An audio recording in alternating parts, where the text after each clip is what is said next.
In the vast expanse of the Andes Mountains, where jagged peaks pierced the sky and verdant valleys cradled rivers of life, a story began to unfold. It was the tale of a people who emerged from the harsh embrace of nature to build one of the most remarkable civilizations the world has ever known. This was the dawn of the Inca Empire, known to its people as Tawantinsuyu, the land of the four quarters. The origins of the Inca civilization are steeped in myth, legends that echo through the corridors of time, blending the sacred and the terrestrial into an inseparable whole. At the heart of these tales was Manco Capac, the mythical founder of the Inca lineage. According to the stories, Manco Capac and his sister wife, Mama Aclo, were sent to earth by the sun god Inti, emerging from the depths of Lake Titicaca, the sacred body of water that shimmered at the roof of the world. Inti, the great giver of life, had charged them with a divine mission, to bring order and civilization to a chaotic world, to teach the ways of agriculture, and to spread the sacred traditions of their heavenly lineage. From the shores of Lake Titicaca, Manco Capac and Mama Aclo journeyed northward, carrying a golden staff, a gift from Inti, who instructed them to find a land where the staff would sink effortlessly into the earth. After a long and arduous journey through the mountains, they arrived in a fertile valley nestled high in the Andes, surrounded by protective peaks. Here, the staff sank into the soil, and they knew they had found the place where their destiny would unfold.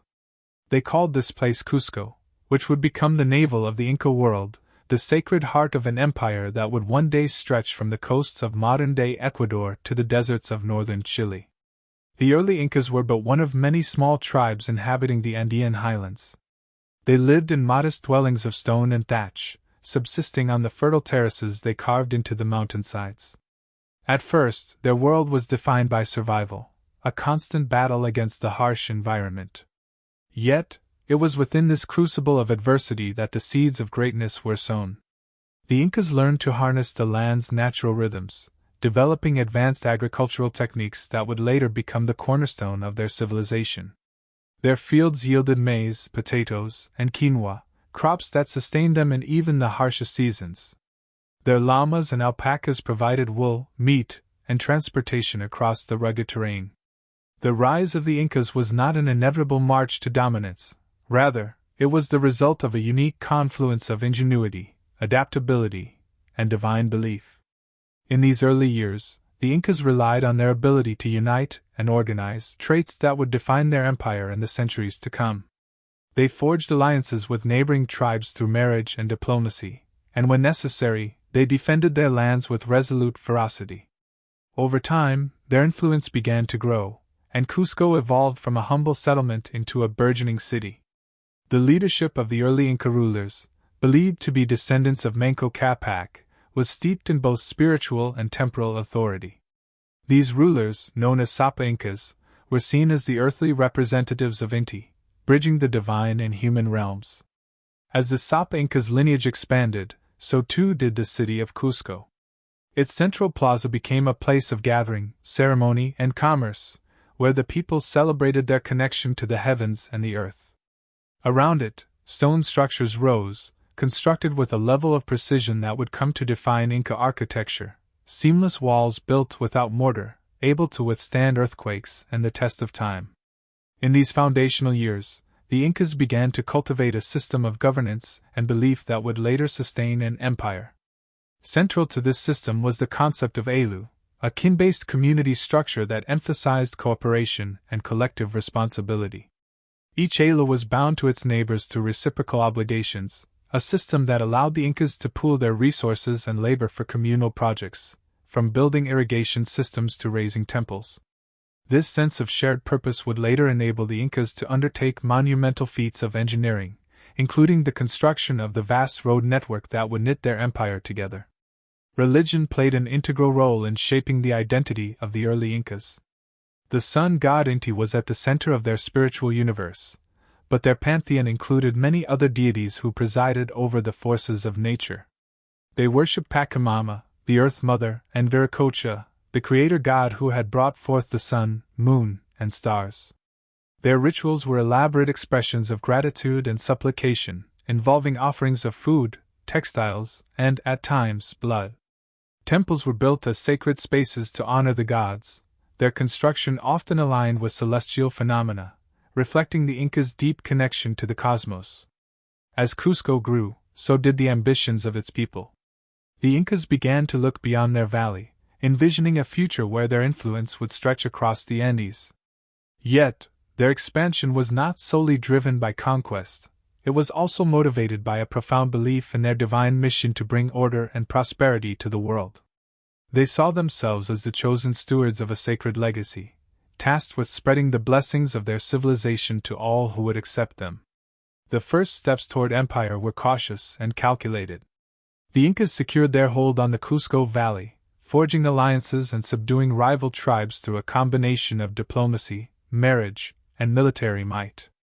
Their approach to conquest was as much psychological as it was physical. They sought not just to defeat their enemies, but to integrate them into their growing realm. The conquered peoples were often allowed to maintain their local customs and leaders, so long as they pledged loyalty to the Sapa Inca and participated in the grand project of Tawantinsuyu. By the time the Inca civilization began to emerge as a dominant power in the Andes, its foundation was solidly in place.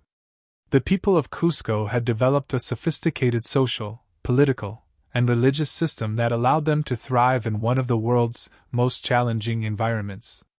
They had mastered the art of terracing, built aqueducts to channel water across mountains, and established a system of redistribution that ensured even the most remote communities were cared for.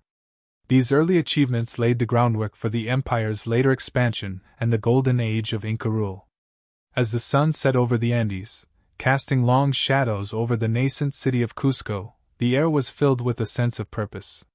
The people of Cusco, guided by their divine ancestors and their earthly leaders, were poised to embark on a journey that would transform their world. The golden rays of Inti bathed the land in light, a reminder of the celestial blessing that had brought them to this moment. From these humble beginnings, the Inca Empire would rise to become one of the most remarkable civilizations of the ancient world, a testament to the power of resilience, ingenuity, and faith. High in the Andean mountains, the city of Cusco began to stir with life, evolving from a modest settlement into a thriving hub of culture, governance, and religion. The narrow valley, once a cradle of simplicity, now echoed with the sounds of construction, ritual chants, and the steady rhythm of daily labor. The Incas, led by their Sapa Incas and guided by divine providence, laid the foundation for a burgeoning kingdom that would one day dominate the Andean world. In these early days, the Incas' primary concern was the consolidation of their immediate surroundings. Cusco sat at a crossroads, surrounded by fertile valleys and contested lands, each one vital for the sustenance of its growing population. The Inca leaders understood the importance of unity and resource control, and their strategy for expansion reflected this pragmatism. They aimed to secure the Cusco Valley first, subjugating local tribes through a blend of diplomacy and military force. The Sapa Incas, beginning with Manco Capac and his successors, implemented a system of governance that centralized power while respecting local traditions. The Inca leadership claimed descent from the sun god Inti, a divine lineage that placed them above earthly concerns and justified their authority. This divine mandate was not merely symbolic, it shaped every aspect of governance. The Sapa Inca was not only a ruler but also a high priest, a lawgiver, and a unifier of the diverse peoples under his banner. Cusco's growth was accompanied by remarkable advancements in infrastructure and architecture. The Incas began to build with stone, creating structures that would endure for centuries. The stones, meticulously cut and fitted without mortar, were so precise that not even a blade of grass could fit between them. These buildings were not merely functional but deeply symbolic, reflecting the Inca connection to the natural world. The walls seemed to grow organically from the earth, as if Pachamama herself had shaped them. The heart of the city was the Coricancha, the Temple of the Sun. This sacred structure, dedicated to Inti, was adorned with gold that shimmered in the sunlight, a reflection of the deity it honored. The temple was the spiritual center of the Inca world, where priests performed elaborate rituals to ensure the favor of the gods. Surrounding the Coricancha were other temples and administrative buildings, forming a nucleus of power that radiated outward to the farthest reaches of Inca influence. The Incas understood that the strength of their kingdom lay not only in their divine authority or military might but also in their ability to organize and mobilize their people.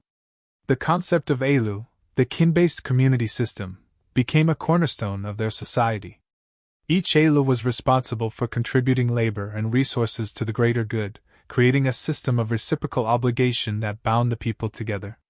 This communal spirit was both a practical necessity and a cultural ideal, ensuring that no one was left to struggle alone.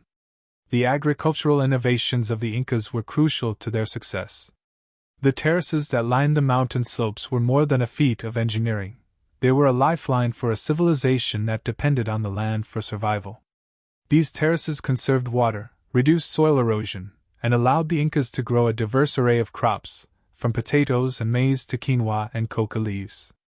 Each terrace was a testament to the Incas' ingenuity, transforming the rugged landscape into a patchwork of abundance. As Cusco grew, so did its need for protection. The Incas began to build fortifications around the city, the most famous of which was Sacsayhuaman, a massive fortress that loomed above the valley. Its walls, constructed from enormous stones weighing up to 200 tons, were a marvel of engineering and a symbol of the Incas' strength. From this vantage point, the defenders of Cusco could watch over the city and its surroundings, ensuring the safety of their burgeoning kingdom. While the Incas expanded their influence through diplomacy and conquest, they also wove a web of cultural and spiritual unity. The sun, moon, stars, and mountains were not just objects of reverence but also a shared language of faith that connected the disparate peoples of the Andes. Festivals and rituals, often involving music, dance, and offerings, reinforced this unity, creating a sense of belonging that transcended tribal identities.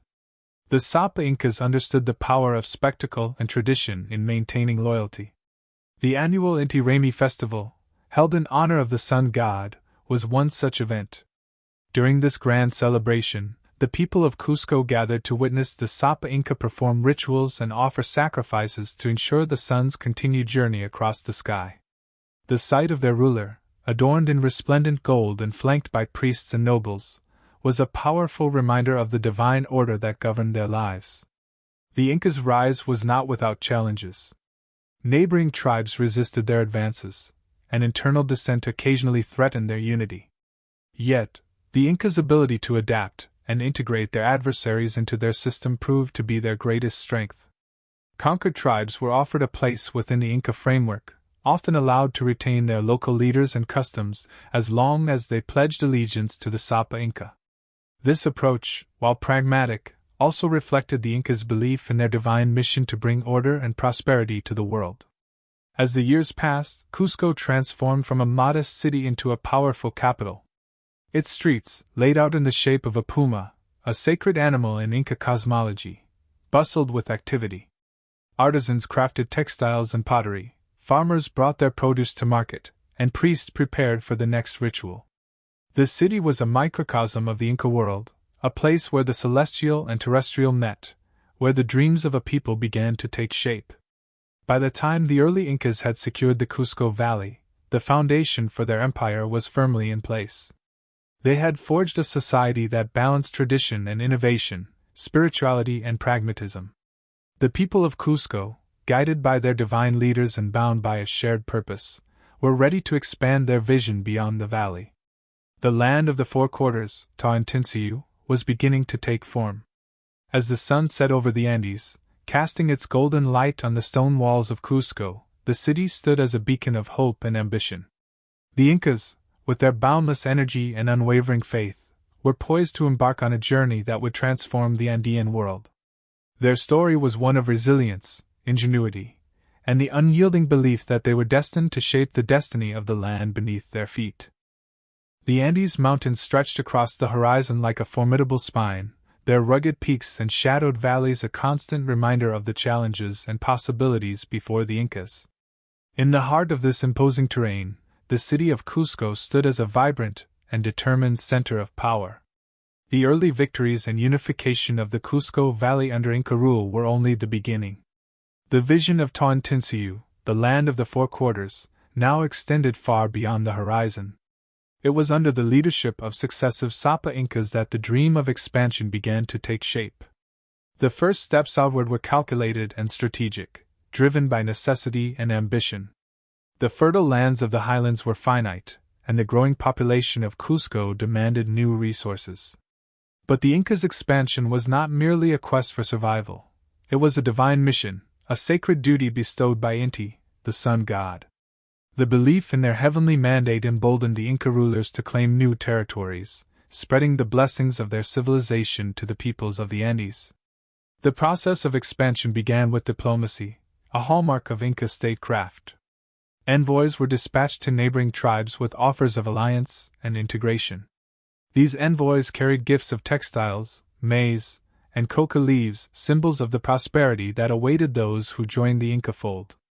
In return, the tribes were asked to swear loyalty to the Sapa Inca, contribute labor to state projects, and adopt the worship of Inti alongside their local gods. For many, the promise of stability and abundance was persuasive, and they willingly became part of the growing Inca realm. However, not all tribes embraced the Incas' overtures of peace. For those who resisted, the Incas were prepared to use force, employing a well-trained and disciplined army to bring rebellious territories into submission. The Inca military was a reflection of their society, organized, efficient, and imbued with a sense of divine purpose. Soldiers were drawn from the Alis, trained in the use of weapons such as slings, spears, and clubs. The warriors fought with a fierce determination, believing that their success on the battlefield was an expression of Inti's favor. One of the early turning points in Inca expansion came under the leadership of Pachacuti Inca Yupanqui, a visionary ruler whose name would be etched into history as the architect of the Inca Empire. Pachacuti, whose name means earthshaker, was both a warrior and a statesman, a leader who transformed the Incas from a regional power into a force that would dominate the Andes. Pachacuti's rise to power was marked by a moment of crisis. Cusco faced an invasion by the Chanca people, a powerful and aggressive tribe intent on seizing the city. According to legend, when the Chanca army approached, Pachacuti rallied the defenders of Cusco and led them to an unlikely victory. The turning point came when the Incas called upon their gods for aid, and the stones of the battlefield were said to rise and fight alongside them.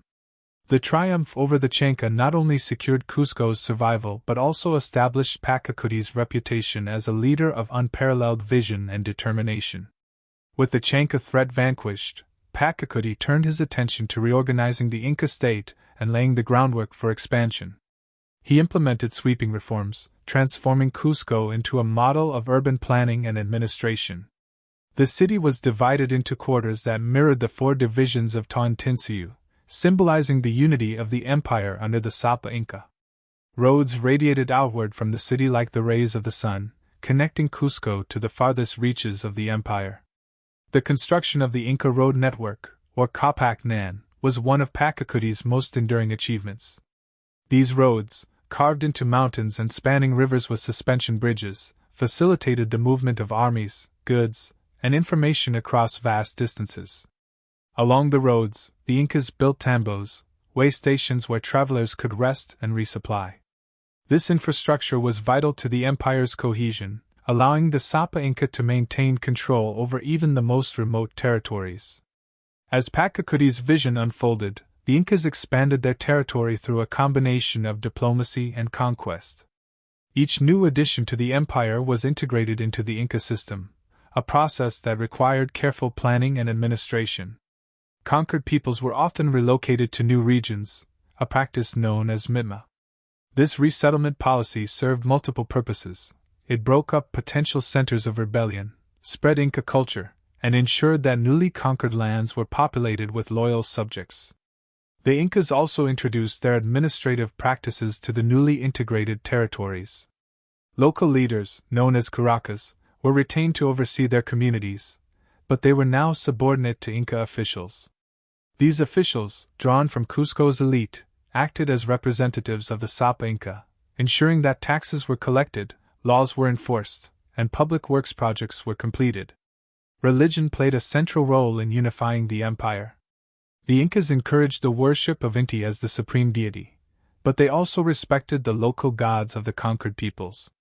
This inclusivity allowed the Incas to integrate diverse cultures into their empire, while maintaining a sense of spiritual cohesion.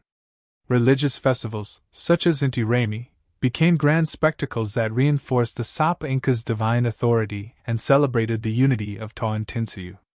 As the empire expanded, Pachacuti and his successors demonstrated a remarkable ability to adapt and innovate.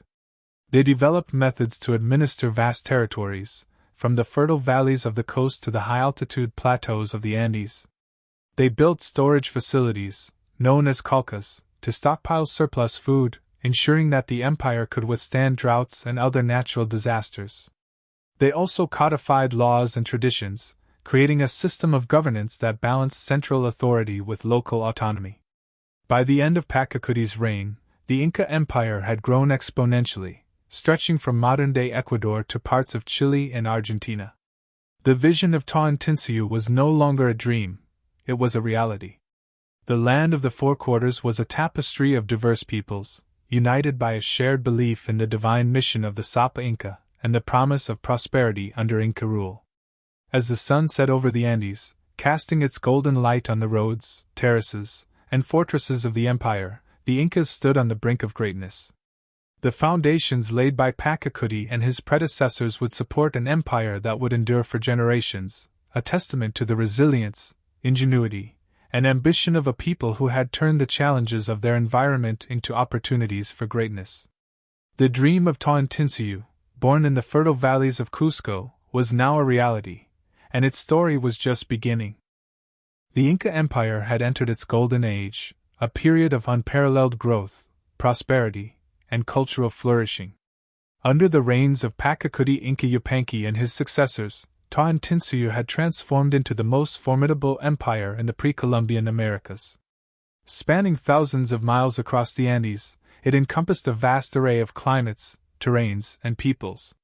Yet, it remained a cohesive and meticulously organized society, bound together by a shared vision and the indomitable will of its leaders. The empire was divided into four suyus, or administrative regions, each radiating outward from Cusco, the navel of the Inca world. These four quarters, Chinchasuyu, Antisuyu, Cantasuyu, and Calasuyu, were connected by an intricate network of roads and governed by officials who reported directly to the Sapa Inca. This system ensured that the empire functioned as a unified whole, despite its immense size and diversity. The Kapaknan, the imperial road system, was the lifeline of Tawantinsuyu. Stretching over 24,000 miles, it connected remote villages in the high Andes to the bustling heart of Cusco. The roads were marvels of engineering, winding through rugged mountains, crossing rivers on suspension bridges, and even tunneling through rock. The roads facilitated the movement of armies, messengers, and goods, allowing the Sapa Inca to maintain control over the farthest reaches of his realm. At the heart of this empire lay Cusco, the capital and sacred center of the Inca world. Its streets were meticulously planned, reflecting the Incas' belief in harmony and order.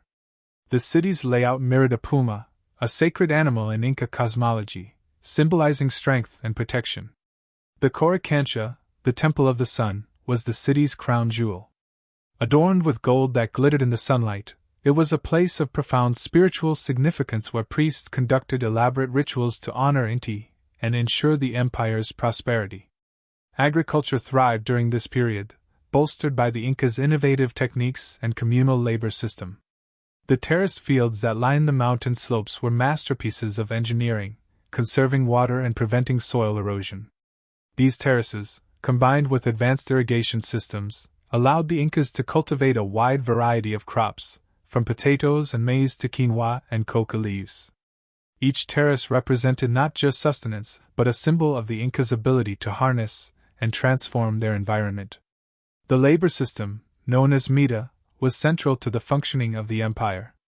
Every citizen was required to contribute labor to state projects, whether it was farming, building roads, or serving in the military. In return, the state provided for their needs, distributing food and other resources from state-run storage facilities called calcas. This system of reciprocal obligation ensured that the empire's vast workforce was mobilized efficiently, and that no community was left to face hardship alone. The Incas were also master builders, and their architectural achievements reflected their ambition and ingenuity. Beyond the grandeur of Cusco, they constructed monumental sites across the empire, each one blending seamlessly with its natural surroundings. Machu Picchu, perched high in the Andes, was one such site, a royal estate and spiritual retreat that showcased the Incas' ability to create harmony between human design and nature. In addition to their architectural and agricultural prowess, the Incas excelled in administration. The empire was governed through a hierarchical system of officials, from local curacas to regional governors. At the top of this hierarchy was the Sapa Inca, whose divine authority was both unquestioned and all-encompassing. The empire's bureaucracy was supported by an intricate system of record-keeping using quipus, knotted strings that recorded information about population, resources, and tribute. The Incas' ability to integrate the diverse peoples of their empire was another hallmark of their golden age. Conquered tribes were often allowed to retain their local leaders and customs, as long as they pledged allegiance to the Sapa Inca and participated in the Mita system. The Incas also spread their language, Quechua, as a lingua franca, creating a sense of unity among the empire's many ethnic groups. Religion was a unifying force, with the worship of Inti, the sun god, at its center. The Incas held grand festivals, such as Inti Raymi, to honor their gods and reaffirm the divine mandate of the Sapa Inca. These festivals were elaborate spectacles, involving music, dance, feasting, and sacrifices, and they served to strengthen the bonds between the people and their rulers. As the empire expanded, its wealth grew exponentially. The Incas amassed vast quantities of gold and silver, which they considered sacred and used primarily for religious and ceremonial purposes. Their artisans created intricate jewelry, statues, and textiles, each one a testament to their skill and devotion. Yet, the true wealth of Tawantinsuyu lay in its people and their ability to work together for the greater good. Despite its achievements, the empire faced challenges. The vast size of Tawantinsuyu made it difficult to govern, and the Incas relied heavily on their administrative systems to maintain order. Rebellions occasionally flared up in the provinces, requiring swift and decisive action to quell them. Yet, the Incas' ability to adapt and innovate allowed them to address these challenges and maintain the stability of their empire. The golden age of the Inca Empire was a time of unparalleled achievement, a testament to the ingenuity, resilience, and vision of its people. Under the guidance of the Sapa Inca, Tawantinsuyu flourished, a harmonious blend of tradition and innovation, spirituality and pragmatism. From the bustling streets of Cusco to the terrace fields of the high Andes, the empire stood as a beacon of order and prosperity, its legacy etched into the very fabric of the mountains that cradled it. As the sun set over the Andean peaks, casting its golden light on the terraces, roads, and temples of Tawantinsuyu, the empire's achievements stood as a testament to the strength of its people and the vision of its leaders. Yet, even in this time of prosperity, the seeds of future challenges lay dormant, waiting for the moment when the winds of change would sweep across the Andes and test the resilience of the greatest empire the Americas had ever known. The reign of Huayna Capac, the 11th Sapa Inca, marked the apex of the Inca Empire, a time when its boundaries stretched farther than ever before, and its influence pervaded the Andean world. Tawantinsuyu, the land of the Four Quarters, now encompassed regions that spanned from modern-day Ecuador in the north to Chile and Argentina in the south. The diversity of its people, landscapes, and cultures was unparalleled, yet the Incas had woven these disparate threads into a single, cohesive empire. Huayna Capac ascended to the throne following the death of his father, Tupac Inca Yupanqui, inheriting a realm that was already vast and prosperous. Under his rule, Tawantinsuyu would reach its territorial zenith, but this expansion would come at a cost. Huayna Capac was a man of ambition and determination, driven by the belief that the sun god Inti had chosen the Incas to bring order and enlightenment to the Andean world. His reign was characterized by relentless campaigns of conquest, grand construction projects, and efforts to consolidate the empire's administration. One of the most ambitious undertakings of Huayna Capac's reign was the Northern Campaign. The fertile lands of present-day Ecuador beckoned with their promise of resources and strategic advantage. The Incas encountered fierce resistance from the local tribes, particularly the Canari, who were known for their tenacity and skill in warfare. The campaign to subdue the northern territories was long and grueling, marked by both victories and setbacks. Huayna Capac himself led the army, demonstrating both strategic brilliance and personal courage. He established his presence in the north by founding the city of Tombamba, which would serve as a second capital alongside Cusco. This move symbolized the integration of the newly conquered regions into the empire and allowed the Sapa Inca to oversee the northern provinces more effectively. Yet the conquest of the north was not achieved without great cost. The prolonged warfare drained the empire's resources and sowed the seeds of dissent among the conquered peoples. Despite the challenges of expansion, Huayna Capac devoted significant attention to the internal development of Tawantinsuyu. Under his guidance, the empire's infrastructure reached new heights of sophistication. The Capac Nan, already an engineering marvel, was extended to connect the northern territories with the heartland. New tambos, or way stations, were constructed along the roads, ensuring that travelers and messengers could traverse the empire efficiently. The Sapa Inca also commissioned the construction of grand fortresses and temples, each one a testament to the power and ingenuity of the Inca state. These projects not only served practical purposes but also reinforced the divine authority of the Sapa Inca, who was seen as the earthly representative of Inti. The architectural style of the era reflected a blend of functionality and spiritual significance, with structures designed to harmonize with their natural surroundings. Huayna Capac's administration was marked by an emphasis on centralization and efficiency. He appointed trusted officials to oversee the four suyus, ensuring that the provinces were well governed and that the empire's vast resources were managed effectively. Tribute continued to flow into Cusco, filling the empire's calcas with maize, quinoa, and other goods. These surplus stores provided a safety net in times of drought or disaster, ensuring the stability of the empire. Religion remained a cornerstone of Inca society during Huayna Capac's reign. Festivals such as Inti Raymi were celebrated with even greater grandeur, uniting the people of Tawantinsuyu in shared rituals of devotion. The Sapa Inca's role as both a political and spiritual leader was emphasized, with Huayna Capac performing public ceremonies that reaffirmed his divine authority. Yet, even as the empire reached its zenith, signs of strain began to emerge. The vastness of Tawantinsuyu, once a source of pride, became increasingly difficult to manage. Communication and governance across such a large territory were challenging, even with the efficiency of the Capac Nan. Rebellions occasionally flared up in the provinces, requiring military intervention to restore order. One of the most significant challenges to Huayna Capac's rule came in the form of a mysterious illness that swept through the empire. The disease, which historians believe may have been smallpox introduced by Spanish explorers in the northern regions, devastated the population.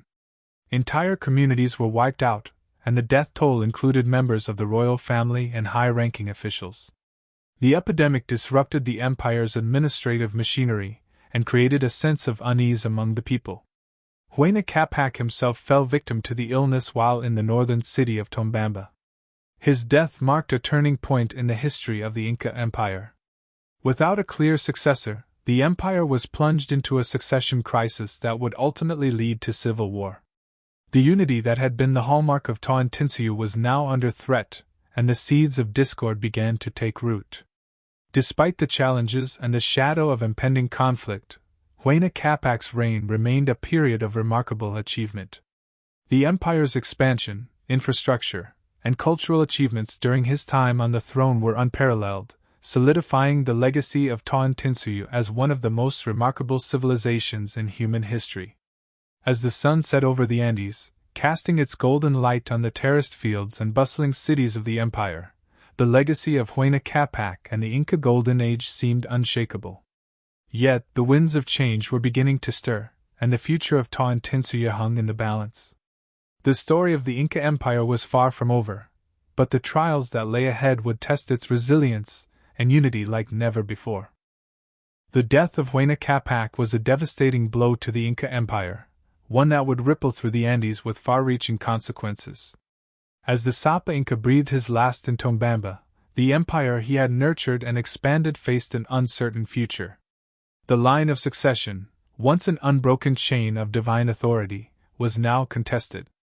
Two sons of Huayna Capac, Huáscar and Atahualpa, emerged as rivals for the throne, setting the stage for a conflict that would shake Toantinsuyu to its core. The problem lay in the inheritance system of the Incas. While the Sapa Inca was considered divine, his successor was not always predetermined. The next ruler was often chosen based on merit, alliances, and approval from the royal court, creating room for contention. In this case, both Huáscar and Atahualpa had legitimate claims. Huáscar, born in Cusco to a royal consort, represented the traditional heart of the empire and its conservative elite. Atahualpa, on the other hand, was born in Tombamba to a powerful northern queen, embodying the ambitions of the recently annexed northern provinces. This divide was not merely personal, it symbolized a deeper schism within Toantinsuyu. The southern heartland, anchored in Cusco, was the spiritual and administrative core of the empire, steeped in tradition. The north, enriched by recent conquests, was a rising power, with its own leaders and ambitions. The tensions between these regions, long simmering beneath the surface, now erupted into open conflict as the two brothers vied for supremacy. The initial phase of the civil war was marked by political maneuvering and localized skirmishes. Huáscar, as the heir apparent in Cusco, quickly declared himself Sapa Inca. His supporters in the royal court and among the southern provinces rallied to his side, proclaiming their loyalty to the legitimate successor. Huáscar's position was strong, rooted in the traditions and rituals of the capital, where the Coricancha temple served as a reminder of his divine mandate. Atahualpa, however, was not without his own resources. The northern provinces, with their wealth and military might, formed a formidable power base. Atahualpa's supporters included many seasoned generals and warriors who had fought alongside his father during the northern campaigns. His charisma and strategic acumen made him a compelling leader, capable of rallying the northern tribes to his cause. The conflict escalated as both sides began mobilizing their forces. Huáscar sent envoys to the north, demanding Atahualpa's submission, but the latter refused. In response, Huáscar's armies marched toward Tombamba, seeking to quell the rebellion before it could gain momentum. The journey through the rugged Andes was arduous, and Huáscar's forces faced logistical challenges as they pushed into hostile territory. Atahualpa, anticipating the southern advance, employed a strategy of attrition. His forces harassed Huáscar's armies with hit-and-run tactics, targeting supply lines and forcing them to expend their resources. The northern generals, skilled in mountain warfare, used the terrain to their advantage, luring Huáscar's troops into ambushes and narrow passes where their numerical superiority was negated. The war reached a critical turning point at the Battle of Chimborazo, where the two armies clashed in a fierce and bloody engagement. Atahualpa's forces, commanded by his trusted generals, deployed innovative tactics that overwhelmed Huáscar's troops. The northern warriors, driven by loyalty and the promise of victory, fought with unparalleled ferocity. The battle ended in a decisive victory for Atahualpa, solidifying his control over the northern provinces and allowing him to march southward. The defeat at Chimborazo was a devastating blow to Huáscar's cause. His forces retreated to Cusco, their morale shattered and their numbers depleted. Meanwhile, Atahualpa's army, emboldened by their victory, pressed their advantage. As they advanced into the southern territories, they encountered both resistance and support. Some communities, weary of Huáscar's rule, welcomed Atahualpa as a liberator, while others remained steadfast in their loyalty to the Sapa Inca of Cusco. The march toward Cusco was not without challenges. Atahualpa's forces faced logistical difficulties as they moved deeper into enemy territory. The Capacnan, once a symbol of unity, now served as a battleground where both sides sought to control the vital routes. Despite these obstacles, Atahualpa's generals maintained their momentum, capturing key strongholds and steadily closing in on the heart of the empire. Back in Cusco, Huáscar attempted to regroup and fortify his position. He rallied his remaining supporters, appealing to the traditions and religious beliefs that had long underpinned Inca society. The Coricancha temple became a focal point of his campaign, as priests performed elaborate rituals to invoke the favor of Inti. Yet, the strain of the war was evident, and divisions within Huáscar's camp began to surface. As the two factions prepared for the final confrontation, the empire itself began to show signs of strain. The Mita system, which had once ensured the smooth functioning of Tawantinsuyu, was now stretched to its limits. Communities were forced to choose sides, disrupting the delicate balance of reciprocity and obligation that had sustained the empire. The once unified people of Tawantinsuyu were now deeply divided, their loyalties torn between two rival leaders. The civil war was more than a contest between two brothers. It was a struggle for the soul of the Inca Empire. The conflict exposed the underlying tensions and vulnerabilities of Tawantinsuyu, revealing the challenges of governing such a vast and diverse realm. As the drums of war echoed across the Andes, the fate of the empire hung in the balance, its future uncertain and its legacy at risk. The final confrontation loomed on the horizon, a battle that would determine not only the victor of the civil war but also the destiny of Tawantinsuyu itself. For now, the empire stood on the brink, its golden age slipping into the shadows as the brothers' rivalry tore at the fabric of a once mighty civilization. The civil war that had raged across the Inca Empire for years reached its climactic moment in the sacred city of Cusco, the imperial heart of Tawantinsuyu. The city, perched high in the Andes, was not just the political center of the empire but also its spiritual and cultural nucleus. Within its walls lay the Coricancha, the Temple of the Sun, which symbolized the divine authority of the Sapa Inca. To rule Cusco was to rule the empire, and now it stood as the final battleground between the two brothers, Huáscar and Atahualpa. Huáscar, though weakened by earlier defeats, remained entrenched in Cusco, determined to defend his claim to the throne. He had gathered his loyalists, many of whom were veterans of the empire's earlier conquests. With their support, he fortified the city, preparing for the inevitable arrival of Atahualpa's forces. The people of Cusco, though loyal to their Sapa Inca, were weary. The civil war had taken its toll, disrupting the Mita system and straining the city's resources. Yet they clung to hope, placing their faith in Huáscar's leadership and the protective power of the gods. Atahualpa, victorious in the north and now commanding a formidable army, advanced steadily toward Cusco. His forces were seasoned and disciplined, bolstered by alliances with northern tribes that had grown resentful of Cusco's dominance. Atahualpa himself was a leader of immense charisma, inspiring loyalty among his troops and confidence in his generals. As his army approached Cusco, the people of the southern provinces were faced with a choice: resist the invaders or accept Atahualpa as the new Sapa Inca. The siege began with a show of force. Atahualpa's generals encircled the city, cutting off supply routes and isolating it from the surrounding countryside. The once thriving roads of the Capacnan were now battlegrounds, with Atahualpa's troops controlling key choke points and tambos. Inside the city, tension mounted as food supplies dwindled and fear spread among the populace. Huáscar attempted to rally his forces, but the challenges were immense. His army, though loyal, was significantly outnumbered and demoralized. Many of his soldiers had been conscripted from local communities that were themselves suffering from the effects of war. Moreover, the spiritual support he relied on from the priests of the Coricancha began to falter. The gods, it seemed, had grown silent, their favor uncertain in this time of chaos. Atahualpa's strategy was methodical and unrelenting. His forces launched probing attacks on Cusco's defenses, testing for weaknesses while minimizing their own losses. The northern warriors, known for their tenacity, used siege tactics that had been refined during earlier campaigns.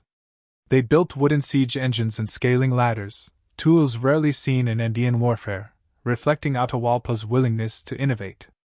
After weeks of siege, Atahualpa decided to strike a decisive blow. His generals coordinated a multi-pronged assault on the city's walls, using a combination of brute force and cunning. Warriors stormed the gates, their war cries echoing through the narrow streets of Cusco. At the same time, a second force infiltrated the city through a lesser-known pathway, catching Huáscar's defenders off guard. The battle for Cusco was fierce and chaotic. Within the city, the defenders fought with desperate determination, knowing that their survival depended on holding the invaders at bay. The streets and plazas became scenes of intense combat, with warriors clashing amidst the iconic stone buildings of the Inca capital. The Coricancha, draped in gold and gleaming in the sunlight, became a focal point of the fighting, as both sides sought to claim this symbol of divine authority. Huáscar himself took to the field, rallying his troops and leading them in a final stand. His presence inspired his soldiers, but it was not enough to turn the tide. Atahualpa's forces were too numerous, too well coordinated, and too determined to be denied. The defenders were gradually pushed back, their resistance crumbling under the weight of the invaders' assault. As the sun set over the Andes, the sounds of battle began to fade, replaced by the cries of the wounded and the lamentations of the defeated. Cusco had fallen, and with it, Huáscar's claim to the throne. Atahualpa entered the city in triumph, his banners flying high and his warriors celebrating their hard-won victory. The capture of Huáscar marked the culmination of the civil war. Taken prisoner, he was paraded before the people of Cusco as a symbol of Atahualpa's triumph. Though his fate would remain uncertain for some time, his defeat signified the end of an era. Atahualpa, now the undisputed Sapa Inca, took his place in the Coricancha, proclaiming his rule over Tawantinsuyu. Yet, even in victory, the scars of the civil war were evident. The empire, once a model of unity and strength, was now deeply fractured. The divisions between North and South, between the loyalists of Huáscar and the supporters of Atahualpa, could not be easily mended. The resources and manpower expended during the conflict left the empire weakened, its ability to respond to external threats diminished. Atahualpa's triumph was bittersweet. While he had claimed the throne, the cost of his victory was immense. As he surveyed the city of Cusco, its walls scarred by battle and its people weary from years of strife, he could not have foreseen the even greater challenges that lay ahead. For beyond the Andes, a new and unforeseen danger was approaching, one that would forever change the fate of Tawantinsuyu and its people. While the echoes of civil war still lingered in the highlands of Tawantinsuyu, an ominous force was quietly making its way toward the heart of the empire. The Spanish, under the command of Francisco Pizarro, had landed on the shores of South America years earlier, driven by tales of immense wealth and a civilization of unimaginable grandeur. By 1532, this small band of adventurers, mercenaries, and fortune-seekers had ventured deep into the Andes, drawn by the rumors of the Inca Empire. Unbeknownst to Atahualpa, his recent victory in the Civil War had coincided with the arrival of these strange foreigners. The Spanish were unlike anything the Incas had ever encountered. Their horses, steel weapons, and firearms were alien to the Andean people, as were their insatiable greed and ruthless ambition. To the Incas, the Spanish appeared otherworldly, perhaps emissaries of the gods or demons cloaked in flesh. Pizarro, a seasoned explorer, had studied the political landscape of the empire. His spies and interpreters, including native allies who had their own grievances against the Incas, informed him of the recent civil war and the empire's fractured state. Recognizing an opportunity, Pizarro devised a plan to exploit these divisions. His force was small, numbering fewer than 200 men, but he knew that with cunning and audacity, they could overcome the vast Inca armies. As Atahualpa settled into his rule in Cusco, Pizarro and his men began their approach. They traveled along the Capacnan, marveling at the engineering marvels of the Inca roads and tambos. The Spanish, accustomed to the rugged terrains of their homeland, were both awed and intimidated by the sheer scale and sophistication of the Inca infrastructure. To them, the empire was a land of boundless riches, waiting to be claimed. The first formal encounter between the two powers took place in the city of Cajamarca, far to the north of Cusco. Atahualpa, fresh from his victory in the Civil War, had journeyed there to consolidate his power and celebrate his ascension. He was accompanied by a massive retinue of warriors, nobles, and servants, a display of the empire's might and wealth. To Atahualpa, the arrival of the Spanish was little more than a curiosity. The meeting at Cajamarca began under the pretense of diplomacy. Pizarro sent emissaries to Atahualpa, bearing gifts and messages of friendship. The Spanish, through their interpreters, spoke of their great king across the seas and their desire to establish peaceful relations. Atahualpa, confident in his divine authority and the strength of his army, viewed the Spanish with a mixture of disdain and intrigue. He agreed to meet with them in the plaza of Cajamarca, setting the stage for one of the most dramatic confrontations in history. The plaza itself was a trap. Pizarro and his men had fortified the area, positioning their cannons and arquebusiers to create maximum destruction. They knew they could not defeat the Inca army in open combat, but within the confines of the plaza, their superior weaponry and tactics could neutralize the numerical advantage of Atahualpa's forces. On the appointed day, Atahualpa entered the plaza with all the pomp and ceremony befitting a Sapa Inca. Carried aloft on a golden litter, adorned in resplendent garments, and surrounded by his elite guard, he radiated the divine authority that had long held the empire together. Thousands of warriors stood outside the plaza, confident that no force could challenge their sovereign. The Spanish, hidden in the buildings surrounding the plaza, watched in tense silence. Pizarro himself was among them, issuing final orders to his men. The plan was audacious and fraught with risk, but the rewards were incalculable. As Atahualpa settled into his place of honor, a Spanish priest stepped forward to present the Sapa Inca with a Bible and a demand for submission to the King of Spain and the Christian God. The moment was surreal. Atahualpa, unfamiliar with the object presented to him, examined the Bible and discarded it, reportedly declaring that it held no meaning for him. To the Spanish, this was an act of defiance and heresy, a justification for what followed. With a signal from Pizarro, the trap was sprung. The plaza erupted into chaos as the Spanish unleashed their attack. Cannons roared, filling the air with smoke and terror. Soldiers on horseback charged into the fray, their steeds trampling those who stood in their path. The sound of gunfire, alien to the Incas, caused panic and confusion among Atahualpa's retinue. Atahualpa himself was seized amidst the turmoil, dragged from his litter by Spanish soldiers. Despite the efforts of his guards, who fought valiantly to protect him, the Sapa Inca was taken captive. Outside the plaza, the vast Inca army, numbering in the tens of thousands, remained paralyzed by shock and disbelief. Unaccustomed to the tactics and weaponry of the Spanish, they hesitated to act, allowing the Conquistadors to consolidate their position. The capture of Atahualpa marked a turning point in the history of the Inca Empire. The divine ruler, the living embodiment of Inti, was now a prisoner of a small band of foreign invaders. For the people of Tawantinsuyu, the unthinkable had occurred. The empire, already weakened by internal strife, now faced an existential threat unlike any it had ever encountered. As the sun set over Cajamarca, the plaza bore the scars of the day's violence. The Spanish, though vastly outnumbered, celebrated their improbable victory, marveling at the treasures they had seized and the power they now held. For Atahualpa, bound and surrounded by his captors, the future was uncertain.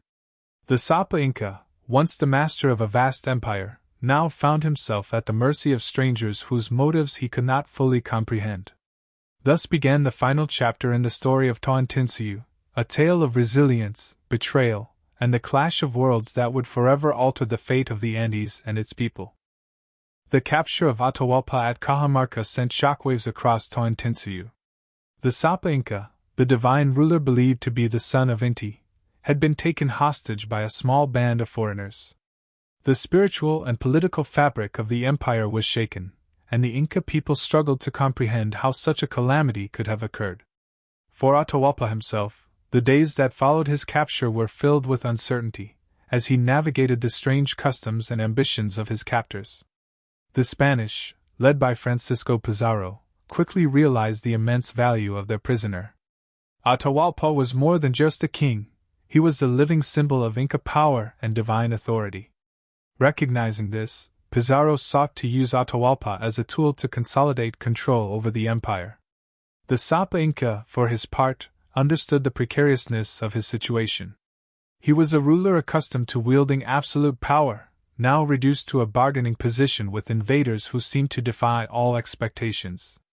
The negotiations began under a cloud of mistrust. Atahualpa, ever the astute leader, observed the Spaniards carefully, seeking to understand their motives and weaknesses. Despite his captivity, he carried himself with dignity, maintaining the air of a sovereign even in the face of humiliation. He offered to pay a ransom for his release, a ransom unlike anything the world had ever seen. Through his interpreters, Atahualpa made a remarkable promise. He would fill the room in which he was held with gold and silver as high as he could reach. This ransom, a gesture befitting the Sapa Inca, was intended to secure his freedom and demonstrate the wealth and power of his empire. The Spaniards, their eyes glinting with greed, accepted the offer. The room, known in history as the ransom room, became the epicenter of a massive effort to gather the promised treasure.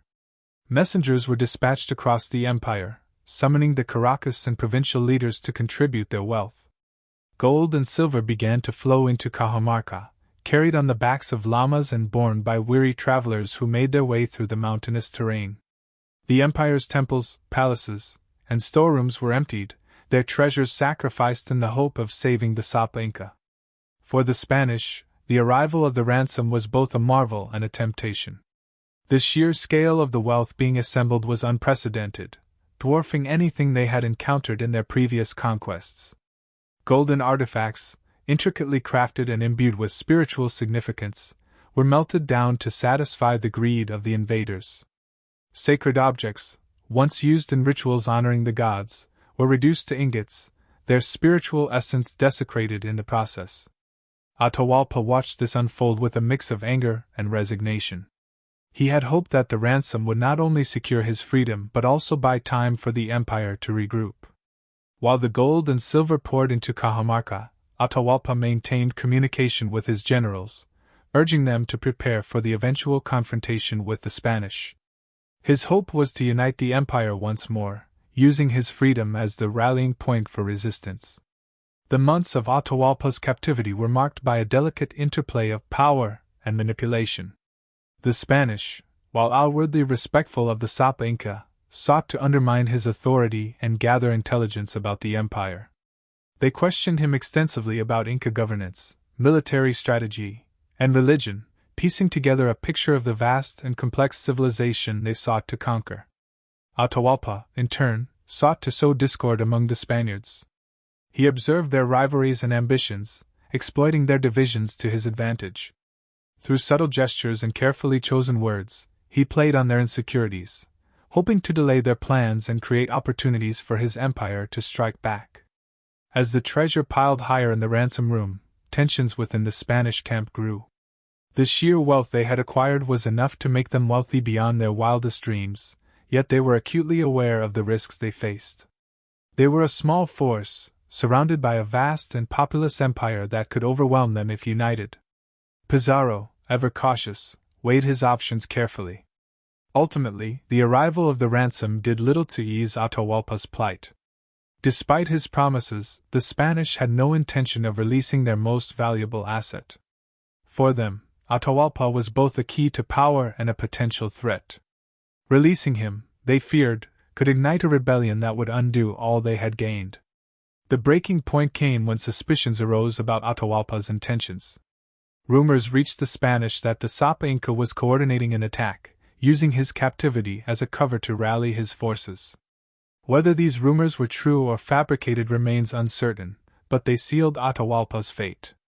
One fateful day, the Spaniards convened a mock trial, accusing Atahualpa of plotting against them and practicing idolatry. The trial was a sham, a thinly veiled pretext to justify what they had already decided: Atahualpa would be executed. For Atahualpa, the end came with a mixture of defiance and resignation. The Sapa Inca, once the master of the Andes and the living embodiment of the sun, now faced death at the hands of foreign invaders. In his final moments, he accepted baptism into the Christian faith, a decision likely made to avoid being burned alive, a fate abhorrent to Inca beliefs.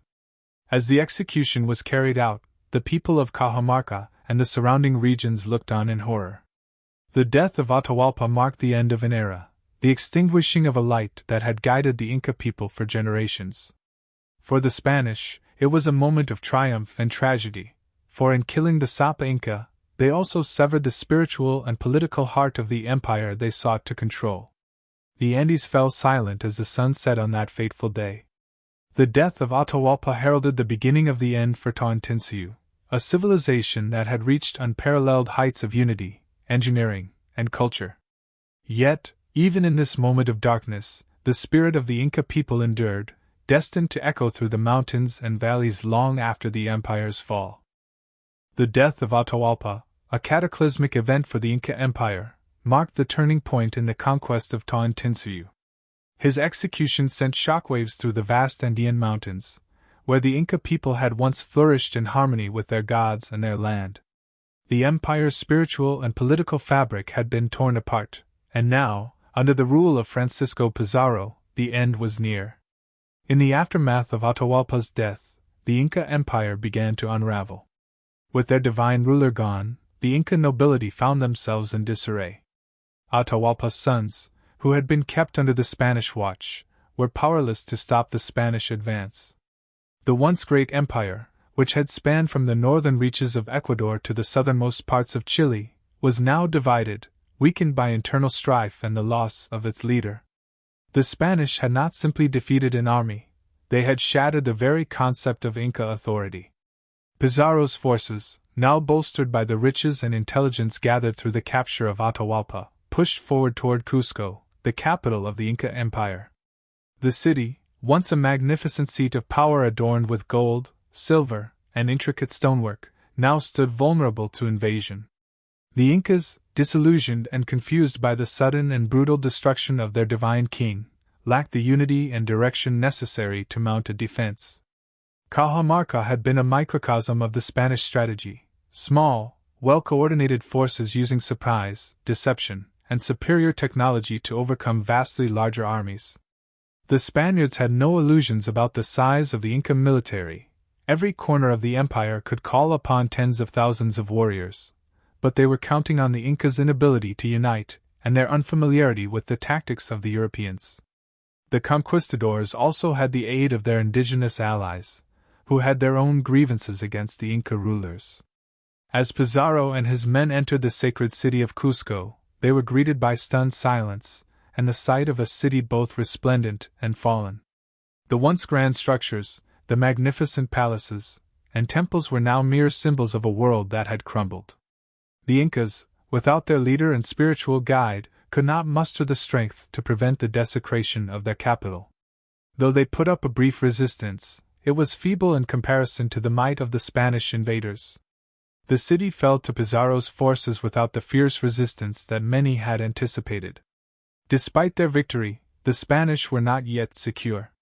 The Inca generals, who had once commanded entire armies, were now scattered, seeking refuge in the mountains or fleeing to the hinterlands of the empire.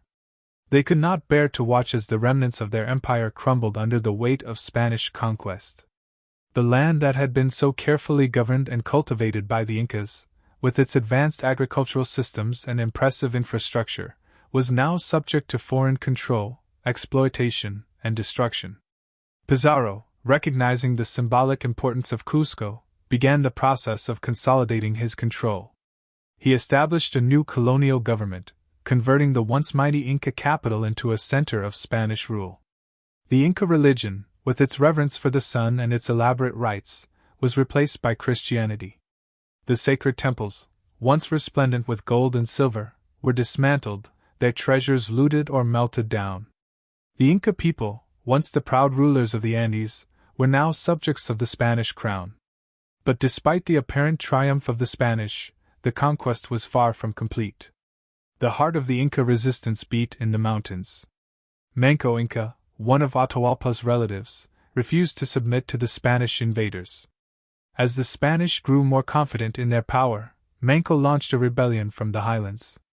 With the support of the Inca people, he took refuge in the fortress city of Ollantaytambo, where he and his forces made a desperate stand. The battle for Ollantaytambo became a symbol of Inca resistance, as the Inca warriors fought fiercely to retake their ancestral lands.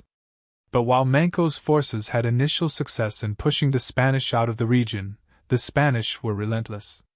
Their superior weaponry, including firearms and cannons, gave them an edge that the Incas could not match. The siege eventually faltered, and the Inca forces were forced to retreat once again into the mountains, where they would continue to resist, albeit in a more fragmented and less organized manner. Though the Inca Empire as a political entity had collapsed, the spirit of the people and their resistance endured. The legacy of the Incas lived on in the mountains, where indigenous groups continued to fight, adapt, and survive under Spanish rule.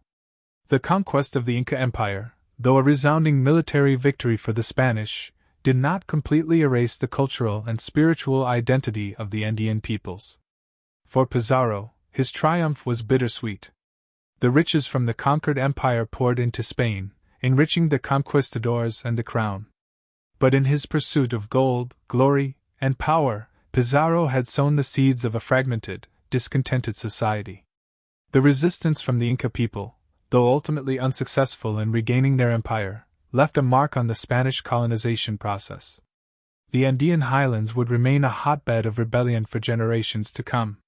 The fall of the Inca Empire did not signify the death of its civilization. While the empire was defeated and the Sapa Inca executed, the cultural legacy of the Incas persisted. Their architectural wonders, their advanced systems of agriculture, and their deep connection to the land lived on in the hearts of the indigenous peoples. The Incas' triumphs and tragedies, their innovations and their battles, would echo through history as a testament to the resilience of a civilization that, despite its fall, continued to shape the future of the Americas.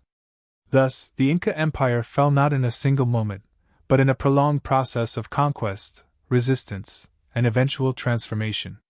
While Pizarro and his men reveled in their victory, the Inca spirit lived on, forever etched in the rugged mountains and fertile valleys of South America. The story of the Incas, like the land they had once ruled, would endure for centuries to come. The fall of the Inca Empire may have been marked by the death of its divine ruler, Atahualpa, and the subsequent subjugation of Cusco by Francisco Pizarro, but the empire's true legacy would not fade so easily. As the Spanish settlers worked to consolidate their control over the conquered lands, they encountered an enduring resistance that would not be quashed by force alone. The spirit of the Inca people, woven into their culture, language, and sense of identity, remained alive within the highland valleys and the deep Andean mountains, where the echoes of the Inca civilization reverberated for centuries to come.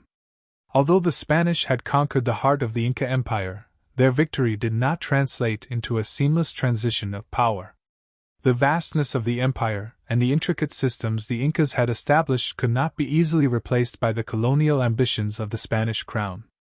The sophisticated road networks, agricultural terraces, and the sacredness of Inca religion and traditions persisted long after the empire's official demise. The Spanish were met with significant challenges in the aftermath of the conquest. One of the most notable challenges came from the indigenous populations who had once been subject to Inca rule but now found themselves caught between the emerging Spanish Empire and the legacy of their Inca rulers. The Inca Empire had been a unified political and spiritual force, but the social and cultural ties it fostered did not disappear overnight. Despite the loss of the Sapa Inca and the fall of Cusco, the ancient traditions remained embedded in the fabric of Andean society. The Spanish, eager to exploit the wealth and resources of the region, faced resistance from local groups that had been subjugated by the Incas, yet they were still unwilling to fully embrace Spanish dominion. In these remote highlands, the people who had lived under Inca rule for generations retained the memories of the empire's grandeur and sought to preserve their traditions in the face of foreign imposition. Pizarro and his forces, however, did not have free reign over the lands they had conquered. Their victory over the Inca Empire did not mean an end to conflict. Rather, it marked the beginning of a protracted series of rebellions and uprisings by the indigenous people.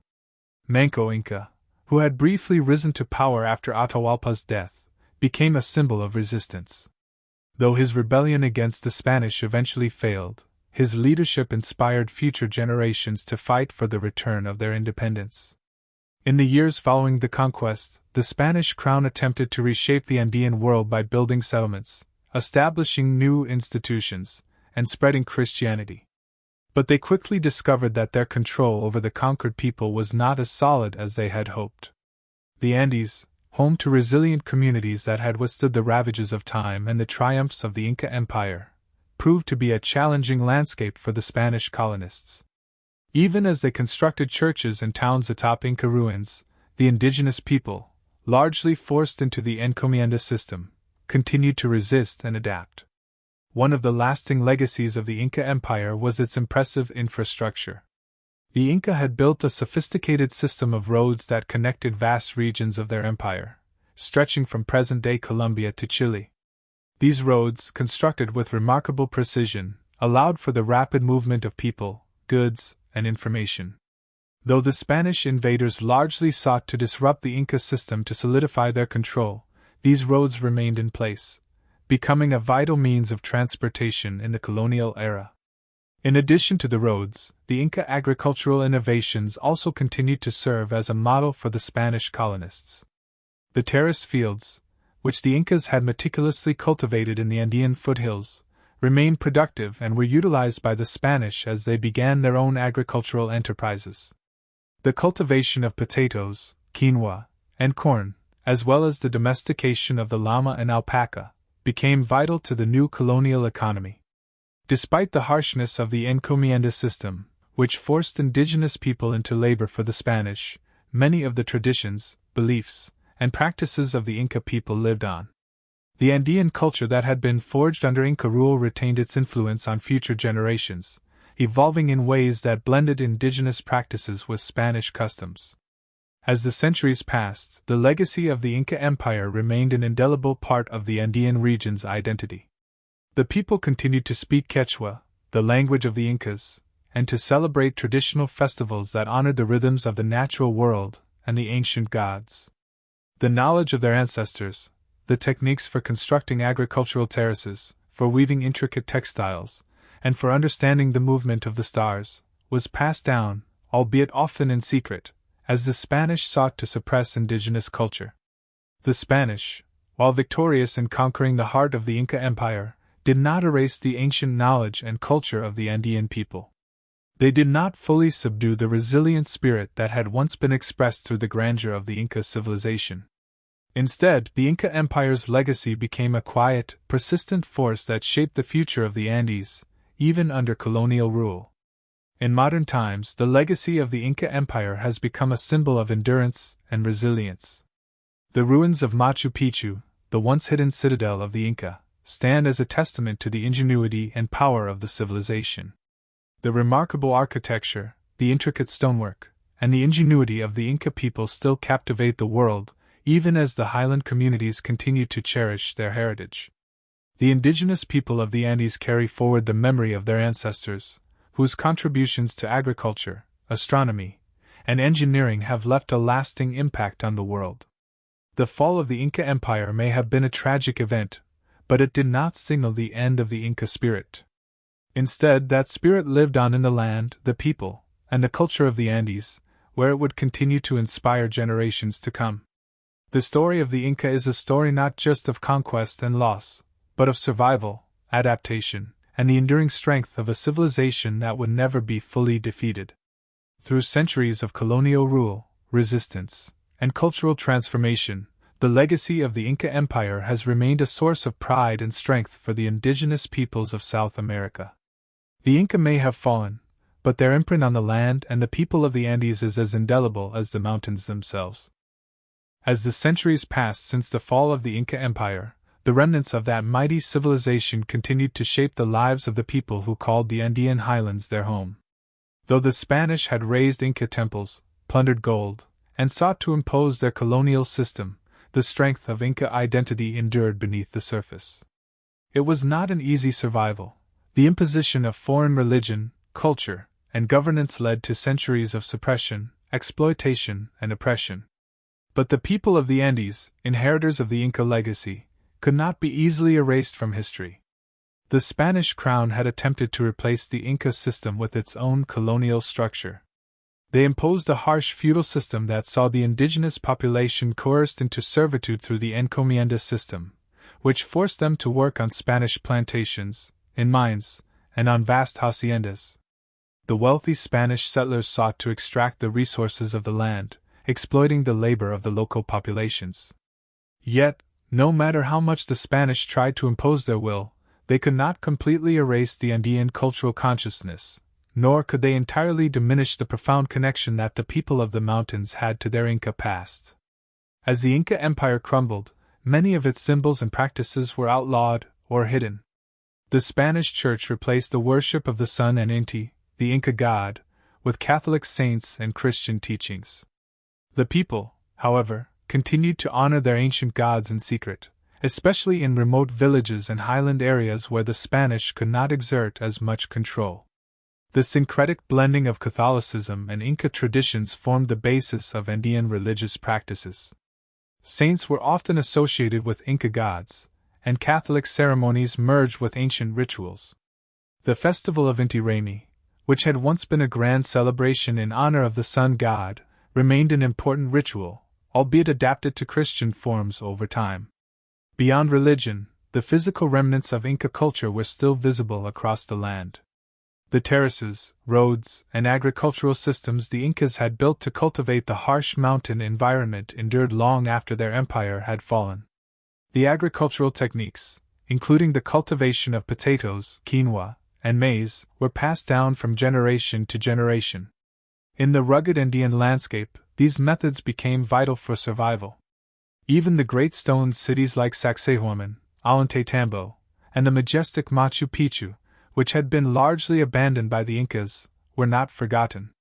Though these sites had been ransacked by the Spanish, their sheer scale and beauty endured, becoming an unspoken symbol of resistance and pride for the indigenous populations. In the mountains, the descendants of the Incas often found ways to defy the Spanish. They formed guerrilla groups and revolted against the colonial authorities whenever possible. One of the most famous uprisings was the Tupac Amaru II rebellion in the late 18th century. Tupac Amaru II, a direct descendant of the Inca Emperor Huayna Capac, led an indigenous uprising against the Spanish colonial rulers. He sought to restore the power of the Inca royal family and liberate his people from the oppression of Spanish rule. Though ultimately unsuccessful and resulting in his brutal execution, Tupac Amaru II's rebellion became a symbol of Inca resistance that would inspire future generations to fight for independence. Over time, the rise of independence movements in the 19th century across South America would give new hope to the indigenous peoples of the Andes. As Simón Bolívar and other leaders fought for the liberation of South American countries from Spanish rule, the indigenous populations began to see the possibility of a future where they were no longer ruled by foreign powers. The battles for independence, while largely fought between European-descended Creoles and Spanish loyalists, were also a moment for the indigenous peoples of the Andes to reclaim their land and identity. Although the post-colonial governments that followed did not always prioritize indigenous rights, the struggle for freedom and the idea of a restored Andean identity became a central aspect of the region's national consciousness. Even after independence, the legacy of the Inca Empire continued to influence the political and cultural life of the Andean nations. In Peru, Ecuador, Bolivia, and Chile, the indigenous populations, once subjects of the Inca rulers, found themselves struggling to gain equality and recognition in the new nation-states. The Quechua language, which had been the lingua franca of the Inca Empire, remained widely spoken by millions of people in the Andes. The symbols of Inca culture, such as the Inti, the sun, the Quiche, rainbow, and the Suyu, regions of the empire, continued to be sources of pride and unity for the indigenous populations. In the 20th and 21st centuries, the legacy of the Inca Empire would again come to the forefront, as indigenous movements across Latin America began to demand recognition and justice for their people. The discovery of Machu Picchu by American explorer Hiram Bingham in the early 20th century brought renewed interest to the ruins and the grandeur of the Inca civilization. The site, once lost to history, became a symbol not just of the Inca Empire, but of indigenous heritage in the modern world. The rise of tourism, particularly to Machu Picchu, allowed Peru and other Andean countries to share the rich history of the Inca Empire with the world. The interest in the ancient ruins sparked pride in the Andean people and led to the reclamation of their cultural history. At the same time, indigenous peoples in the Andes fought for land rights, cultural preservation, and political power. In the 21st century, indigenous activists, particularly from countries like Peru, Ecuador, and Bolivia, began to speak out against centuries of exploitation and marginalization. Bolivia, under the leadership of Evo Morales, elected the first indigenous president in Latin American history. Morales's government worked to protect indigenous rights, promote indigenous languages, and restore land to the people. In Peru, indigenous movements grew stronger, demanding the recognition of their cultural contributions and the preservation of their ancestral lands from exploitation by multinational corporations. These movements reflected the ongoing survival of the Inca spirit, resilient, proud, and deeply connected to the land. The Inca Empire, with all its triumphs and tragedies, had left a lasting imprint on the cultural and political identity of the Andean people. The descendants of the Incas may have lived through centuries of colonial oppression, but the memory of their ancestors' achievements lived on in the mountains and valleys, in their art, music, and traditions. The story of the Inca Empire was never truly over. While its political dominance may have been shattered by Spanish conquest, its culture, its people, and its legacy remained indomitable. The Incas, though defeated, had taught the world how to endure, to survive, and to reclaim one's identity in the face of overwhelming odds. The air in the high Andean mountains was crisp, cool, and still, a silence that spoke volumes. As the centuries rolled on after the fall of the Inca Empire, the lands that had once been united under the Sapa Inca's banner experienced an uneasy peace. The Spanish settlers, their colonial ambitions rooted deeply in gold and the exploitation of indigenous labor, began to reshape the social, economic, and cultural landscape of South America. The grandeur of the Inca Empire, its stunning architecture, advanced agricultural systems, and sophisticated administration, was lost beneath the weight of Spanish conquest. Yet, beneath the veil of foreign rule, the remnants of the Inca Empire's influence could still be felt, pulsing through the veins of the land and the hearts of the people who had once lived under the reign of the Sapa Inca. The Spanish sought to reshape the Andean world by establishing their control over the vast territories that had once been part of the Inca Empire. They attempted to erase Inca culture by constructing churches atop Inca ruins, replacing the worship of Inti with the Catholic God. Yet, despite these attempts to impose a foreign way of life, the indigenous people of the Andes, many of whom had been forced into subjugation under Inca rule, found ways to resist the imposition of colonialism. The Spanish colonial system, known as the encomienda, sought to exploit the labor of the indigenous peoples for the benefit of Spanish landowners. These encomiendas granted Spanish settlers large tracts of land, which they were allowed to cultivate using the labor of indigenous peoples who were forced into servitude. The Inca traditions of communal labor and agricultural expertise did not easily translate into the demands of the encomienda system, and over time, indigenous people in the Andes found ways to subvert their roles, using subtle acts of rebellion to maintain their cultural identity.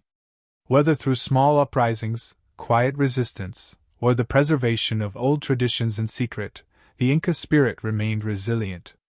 The Conquistadors, for all their might, underestimated the complexity and strength of the Andean peoples. The Incas had been highly skilled administrators, and their vast network of roads, bridges, and agricultural innovations provided a foundation that the Spanish struggled to replicate. The Inca system of accounting, the quipu, based on knots and strings, had recorded transactions and administrative orders in a way that was not easily understood by the Spanish. These innovations left a cultural mark that would live on for generations. But the most profound aspect of the Inca legacy was perhaps the continued sense of identity that survived colonialism. The Inca had not simply ruled with military might, but had created a sense of belonging among the diverse peoples of their empire. And even under colonial rule, the idea of a unified Andean identity persisted. The language of the Incas, Quechua, remained spoken by millions of people in the Andes, passed down from generation to generation, even though Spanish was imposed as the language of the elite and the official language of the colonial government. In the cities and towns of colonial Peru, Ecuador, Bolivia, and Chile, Spanish rulers constructed colonial settlements, often on top of ancient Inca sites. Cusco, once the shining capital of the Inca Empire, was remade in the image of Spanish colonial architecture, with churches built atop former Inca temples, and Spanish noblemen and officials occupying the same streets where the Incas had once ruled. Yet, the ancient foundations of the Inca city, its stone walls, terraces, and roads, stood firm, reminding all who looked upon them that the ancient empire had left its indelible mark on the land. The indigenous people, however, did not simply submit to the overwhelming presence of colonial power. They maintained their traditions, often in secret, resisting the cultural erasure that Spanish authorities attempted to impose. Even as the Spanish sought to change their religious beliefs, the indigenous people held fast to the ceremonies that honored their ancestors, the earth, and the forces of nature.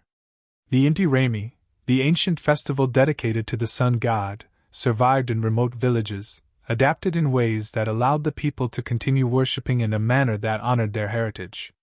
The end of the Inca Empire, with the execution of Atahualpa and the brutal defeat of the Incas at the hands of the Spanish, did not signify the end of their story. Instead, it marked a transformation, a blending of cultures, traditions, and identities that would shape the future of South America for centuries to come. Even as the Incas had fallen, their influence continued to permeate the land, a quiet force, ever present in the landscape, the culture, and the spirit of the Andean people. In the high mountain villages, in the valleys that had once been the heart of the Inca Empire, the spirit of resistance lived on. Leaders like Tupac Amaru II, a direct descendant of the Inca Emperor Huayna Capac, rose up against the Spanish in the 18th century, attempting to restore the ancient glory of the Incas. Though Tupac Amaru II's revolt ended in failure, his legacy endured, becoming a symbol of resistance and hope for the indigenous peoples of the Andes. The execution of Tupac Amaru II, a brutal spectacle meant to extinguish the flames of rebellion, instead fanned the fires of resistance in the hearts of the Andean people, who refused to forget their history, their culture, and their connection to the once great empire. The Inca Empire may have fallen to the Spanish, but its fall was not absolute. Its legacy endured through the struggles of its descendants, who fought for their rights, for recognition, and for a sense of belonging. The Inca legacy lived on in the languages spoken, the agricultural methods practiced, the festivals celebrated, and the deep connection the Andean people had to the land. The Incas had built a civilization that, while destroyed by foreign conquests, could not be fully erased. The mountains, the sacred sites, and the very soil of the Andes carried the weight of their history, a reminder to the world that no empire truly disappears. Its echoes resonate, reverberating across time and generations. As the centuries passed, the descendants of the Inca Empire would continue to assert their identity, proud of the empire they had once been a part of. And though the Spanish had sought to erase the glory of the Inca Empire, they had unknowingly preserved it in the hearts and minds of the Andean people, who carried the empire's memory forward into the modern era. In the late 20th and early 21st centuries, the rise of indigenous movements across South America would further reflect the enduring influence of the Inca Empire. As Andean people began to reclaim their heritage, recognizing their contributions to world history, they did so with the knowledge that the Inca Empire's legacy was theirs to protect and continue. As the 20th century dawned, the Andes continued to stand tall, their towering peaks a silent witness to centuries of change, conquest, and survival. The once great Inca Empire may have crumbled in the 16th century, but its legacy remained deeply rooted in the hearts of the people who inhabited these majestic lands. Even in the face of centuries of foreign domination, colonization, and cultural suppression, the descendants of the Incas held on to their identity, often in subtle and profound ways. And as the modern world expanded, a resurgence of Inca identity began to take root, driven by the people who longed to reconnect with the ancient past and assert their rightful place in the present. The shadow of the Inca Empire had been cast far and wide across South America, particularly in countries such as Peru, Bolivia, Ecuador, and Chile, where its influence continued to be felt in the language, customs, and traditions of the indigenous populations. In the early decades of the 20th century, however, the Inca spirit was largely suppressed by a colonial and post-colonial government that often viewed indigenous cultures as backward and inferior. For much of the period, indigenous people were marginalized, their traditions relegated to the margins of society, as they were forced to assimilate into the Spanish-dominated culture. The rise of the nationalist movements in the mid-20th century marked a turning point in the struggle for indigenous recognition. The discontent with the existing social, economic, and political systems gave rise to new voices advocating for the recognition of indigenous peoples and their cultures. The descendants of the Incas, long subjected to exploitation and cultural erasure, began to raise their voices in protest. They sought not only economic and political freedom but also the right to reclaim their cultural heritage, to return to the roots of their identity, and to celebrate the proud legacy of their ancestors.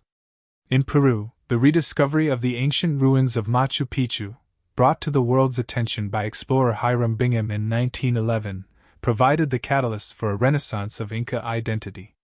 Machu Picchu, once a forgotten city hidden deep in the Andean mountains, became an icon, a symbol of Inca civilization and later, a symbol of indigenous pride. The site, though ransacked by the Spanish centuries earlier, was a testament to the engineering prowess, artistry, and cultural depth of the Inca civilization.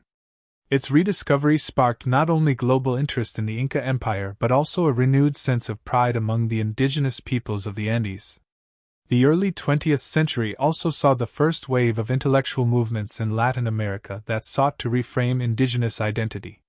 Scholars, artists, and activists began to explore the rich history of the Incas, not as something lost and gone forever, but as a vital part of modern South American heritage.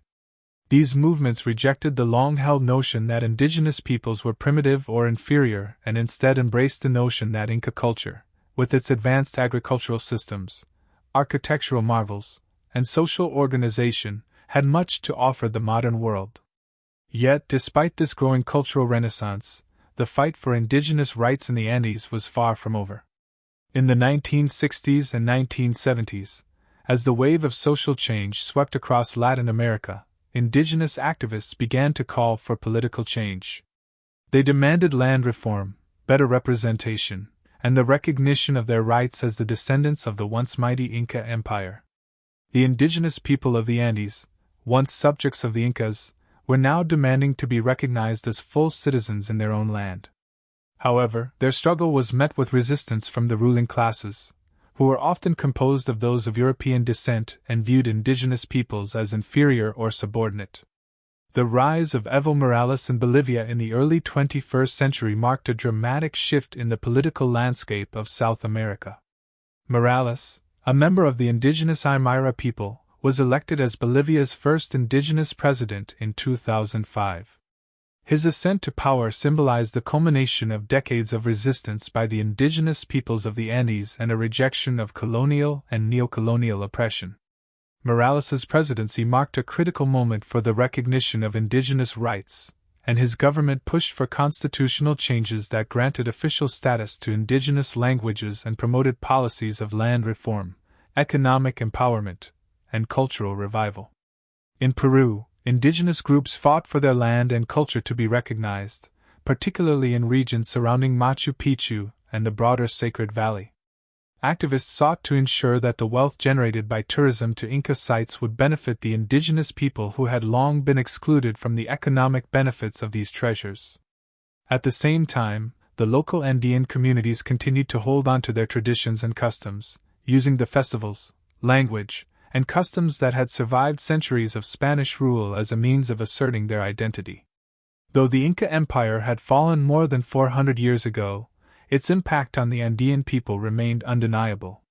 The story of the Inca rise and fall was intertwined with the lives of those who still called the Andean mountains home, as their ancestors' achievements and struggles shaped their worldview and their connection to the land. The Inca legacy was not just a relic of the past, it was a living, breathing presence that had sustained the Andean peoples through centuries of hardship.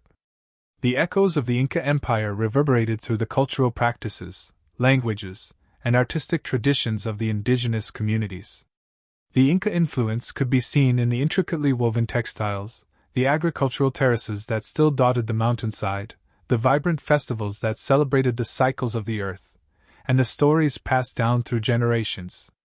The Quechua language, once the lingua franca of the Inca Empire, remained the mother tongue for millions of people across Peru, Bolivia, and Ecuador.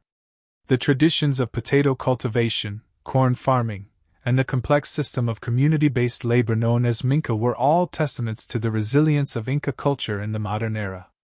As the 21st century unfolded, the indigenous peoples of the Andes continued to face challenges, including poverty, political disenfranchisement, and the pressures of globalization. Yet, the resurgence of Inca identity provided a foundation of strength and solidarity.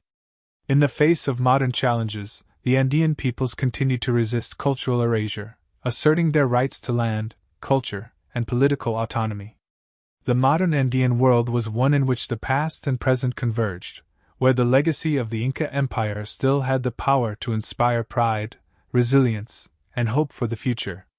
The fall of the Inca Empire, as tragic as it was, had not signaled the end of the Andean people's story. Rather, it had set in motion a long journey of survival, adaptation, and resurgence. Today, the Andean peoples continue to carry the flame of Inca heritage, honoring their ancestors and shaping a future that recognizes their history and their rightful place in the modern world. The Inca Empire may have fallen, but its spirit, its culture, and its people endure. As the sun crept over the Andean peaks, the jagged silhouette of the mountains cast long shadows over the valleys below. The early morning mist clung to the terraces and fields that had been cultivated for centuries, ever since the time of the Incas, a reminder of the relentless passage of time and the enduring bond between the people and the land. In the small villages nestled deep within these valleys, the ancient rhythms of life continued to pulse with a force that defied the winds of change.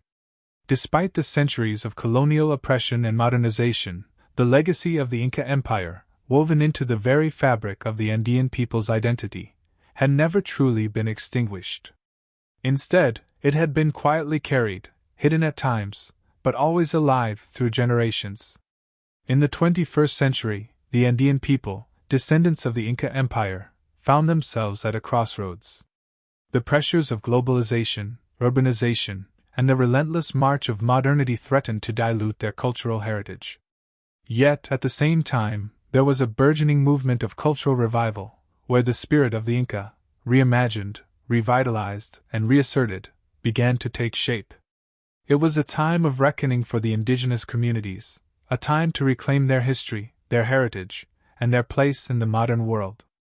In Peru, the cultural landscape had shifted over the decades, but the heart of the Inca Empire still beats strongly in the Sacred Valley, where the descendants of the Incas continued to live in close connection with their ancestral lands.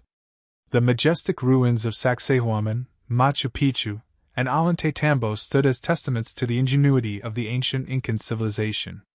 But to the indigenous people who lived in these shadowed valleys, these sites were more than just monuments to a lost empire. They were living, breathing symbols of resilience and identity, emblems of a culture that had survived foreign conquest and centuries of suppression. In the bustling city of Cusco, once the very heart of the Inca Empire, there had been a growing movement among the indigenous people to assert their cultural rights and reclaim their past. Cusco, now a modern city filled with tourists and colonial-era architecture, was also a center of indigenous activism, where people fought to ensure that the ancient traditions of their ancestors would not be lost to the tide of modernity. Here, the preservation of Quechua, the language of the Incas, had become a rallying cry. The language, which had once been the lifeblood of the Inca Empire, was undergoing a revival, spoken with pride by the younger generations who were learning to connect with the past. It was no longer viewed as an archaic tongue, but rather as a living language, one that carried the stories, songs, and history of the Incas. There were those in the Andean highlands who chose to live in a way that was both modern and traditional. They wore clothes that were a blend of the old and the new, adorned with chulo hats woven from alpaca wool, and spoke in both Spanish and Quechua, balancing the demands of a globalized world with the call of their cultural heritage. These communities, once marginalized, had begun to assert their place in the broader social and political landscape of South America. But it was in the political realm that the true resurgence of Inca identity began to take shape. The plurinational state of Bolivia, under the leadership of Evo Morales, set a precedent for the recognition of indigenous cultures in the modern political sphere. Morales, a leader of indigenous descent, became the first indigenous president of Bolivia, and his presidency marked a turning point in the relationship between indigenous peoples and the state. Bolivia's new constitution recognized the cultural diversity of the nation and granted greater autonomy to its indigenous populations, acknowledging their role in the fabric of the nation's history. Morales's government prioritized the empowerment of indigenous people, helping them reclaim their ancestral lands, preserve their languages, and restore their cultural practices. In Peru, the fight for indigenous rights also began to gain momentum. Activists, many of whom were descendants of the Inca, rallied for the protection of indigenous land rights, particularly in the face of mining operations and the encroachment of multinational corporations on their sacred territories. The Quechua-speaking communities of the Sacred Valley and beyond took a stand, demanding the preservation of their natural environment, their sacred sites, and the continued practice of ancient agricultural techniques that had sustained them for generations. The struggles of these communities were not simply about preserving the past, but about asserting their right to shape their future. Amidst this cultural and political renewal, the ancient festivals of the Inca, such as the Inti Raymi, the Festival of the Sun, began to regain their prominence in the cultural landscape of the Andes. Celebrated in the winter solstice, the festival honored Inti, the sun god, who had been central to the Inca religion. The festival, which had been suppressed by the Spanish colonizers, was revived in the 20th century as a symbol of indigenous pride. Today, the Inti Raymi is not only a celebration of the Inca past but also a declaration of the enduring strength and vitality of the Andean people. The rituals, the dances, the vibrant colors, and the songs that reverberate across the Sacred Valley are not just performances for tourists but affirmations of identity, connecting the present generation with their ancient ancestors. As the world began to recognize the importance of preserving indigenous cultures and histories, the global community started to pay attention to the Andes. There was a growing recognition that the Inca Empire had not only been an impressive civilization but that its contributions to agriculture, architecture, and governance had shaped the region in profound ways. The Incas had pioneered innovative farming techniques, including the use of terraces, which allowed them to farm in the steep, mountainous terrain. They had built roads that spanned thousands of miles, linking diverse cultures and peoples together. And their knowledge of astronomy, engineering, and governance had laid the foundation for many aspects of modern Andean culture. The revival of Inca traditions was not limited to the Andes, however. Across Latin America, indigenous movements were gaining strength, advocating for the rights of the indigenous people to their lands, cultures, and voices.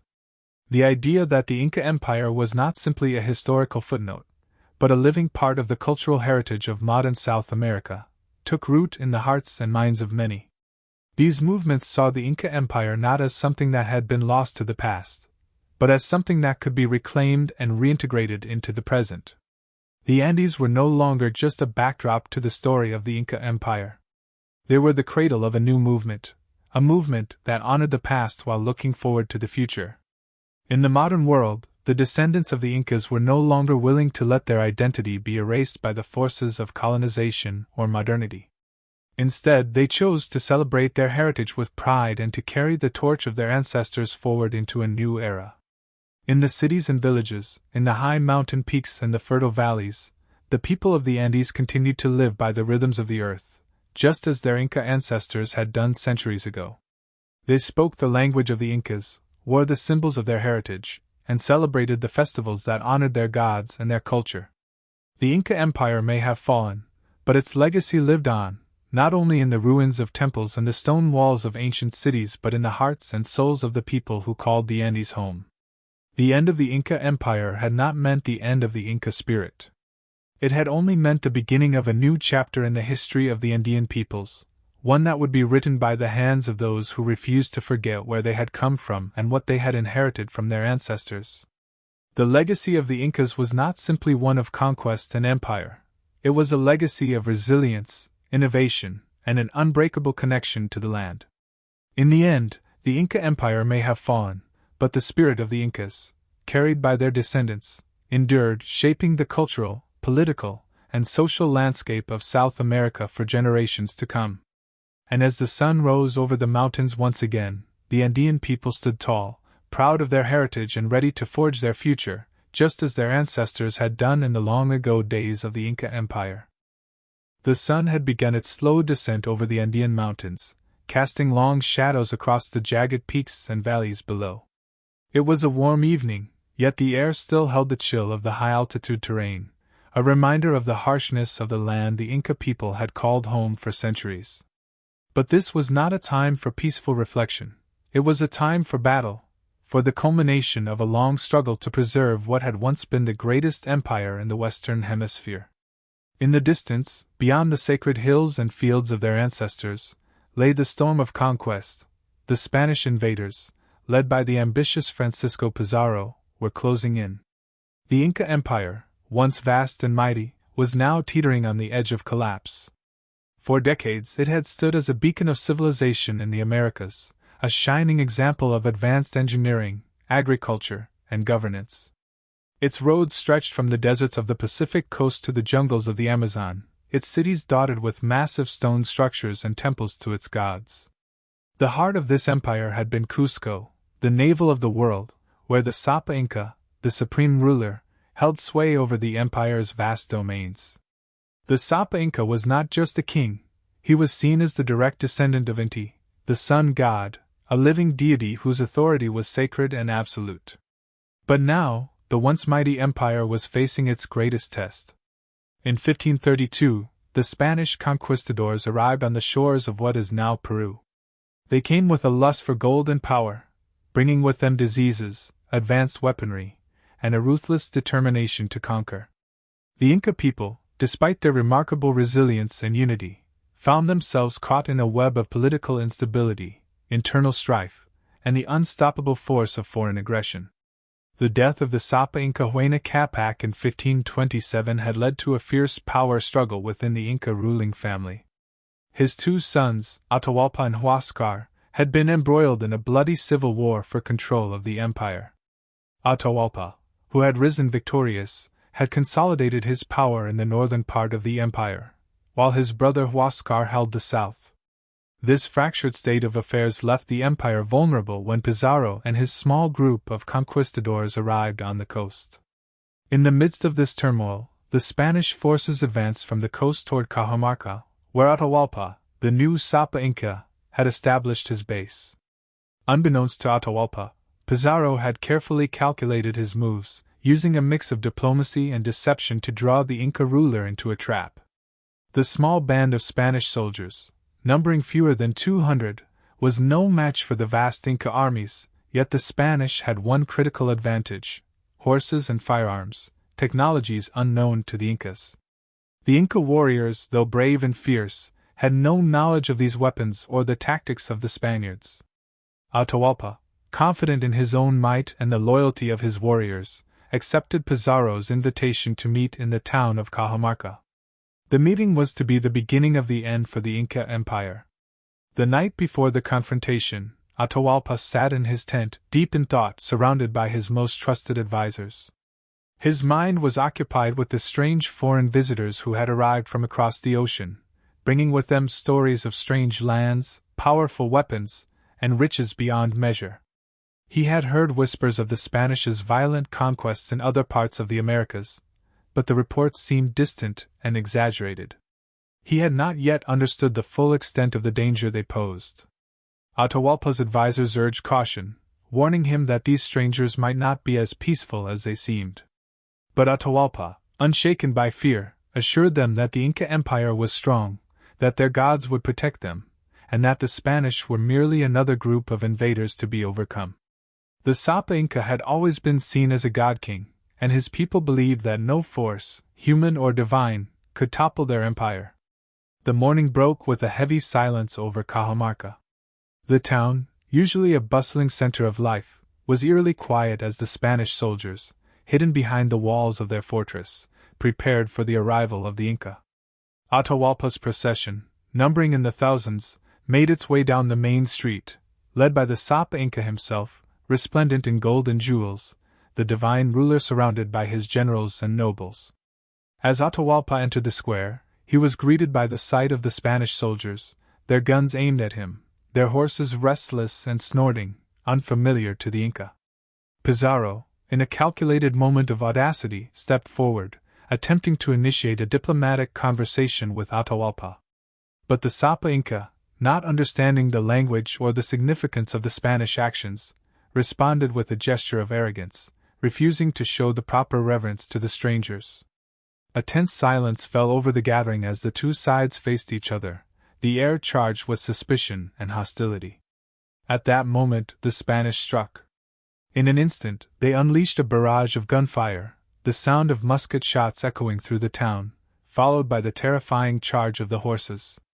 The Inca warriors, caught off guard, were thrown into chaos. The unfamiliar sound of gunfire, the thundering hooves of the horses, and the sight of men in steel armor proved to be more than they could handle. The Spanish soldiers, though vastly outnumbered, fought with brutal efficiency, taking advantage of their superior weaponry and tactics. Atahualpa was captured, and his elite warriors, though valiant in their defense, could do little against the Spanish onslaught. The mighty Sapa Inca, revered as a living god, was now a prisoner, shackled and helpless in the hands of his enemies. The aftermath of this battle would mark the beginning of the end for the Inca Empire. Despite Atahualpa's initial resistance, he was ultimately forced to negotiate with the Spanish for his release. In exchange for his freedom, Atahualpa promised to fill a room with gold, a room that would become infamous in history as the Room of Gold. The Inca people, desperate to see their ruler freed, complied with the demands of the Spanish. They brought gold, silver, and treasures beyond imagination, but it was not enough. Atahualpa was executed by the Spanish after his ransom was collected, his life taken in a final act of betrayal, a tragic symbol of the empire's fall. But even as the empire crumbled, the spirit of the Inca people was far from broken. The legacy of their civilization lived on, not only in the ruins of Machu Picchu and Sacsayhuaman, but in the hearts of those who remembered. They would never forget the greatness of the Inca Empire or the price they had paid for its destruction. The sun had set on the Sapa Inca's reign, but as the night sky above the Andes grew darker, the spirit of the Inca, resilient and proud, would rise again, this time not through the power of an empire, but through the strength of a people who refused to be silenced. The aftermath of Atahualpa's death reverberated through the vast lands of the Inca Empire. The once unified and powerful civilization, spread over an area greater than the Roman Empire at its peak, was now in shambles.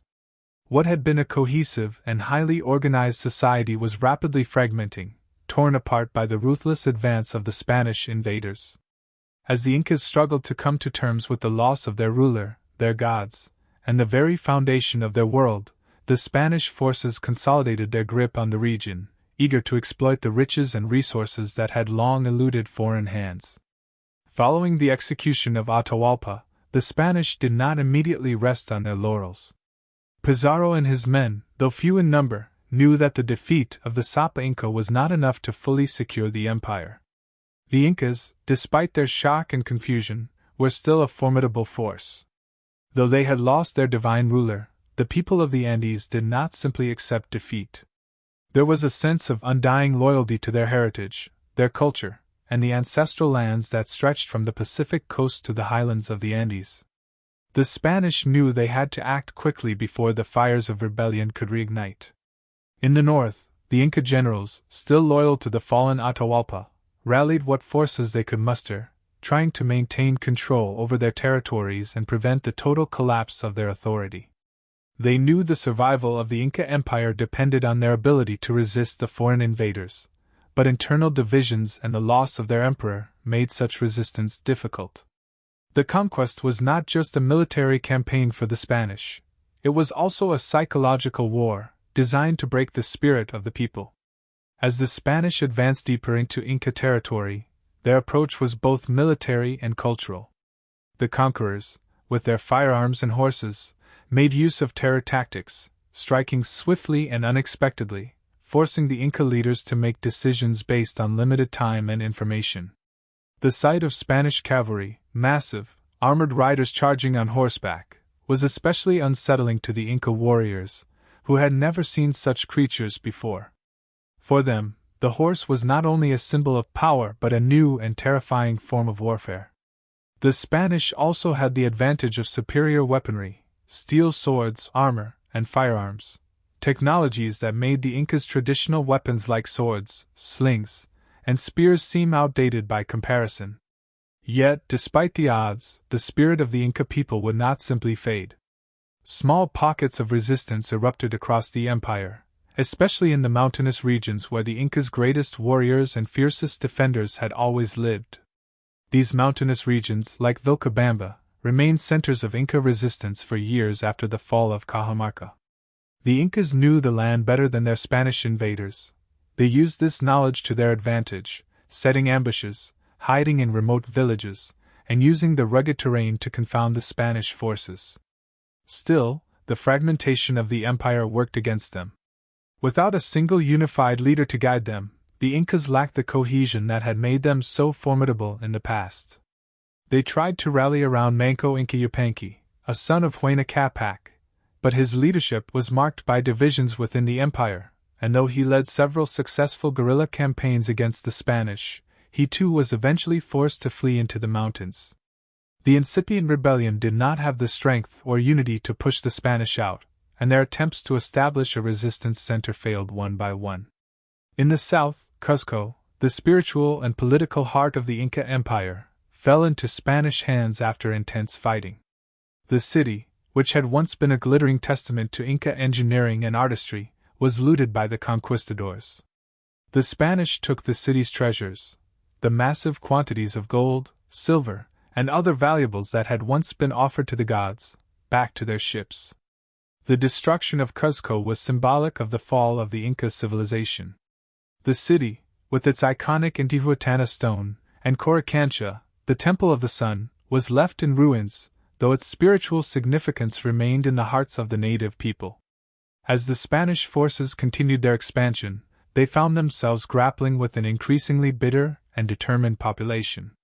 It became evident that the empire was not falling in a single stroke, but rather in a slow and painful process of assimilation and warfare.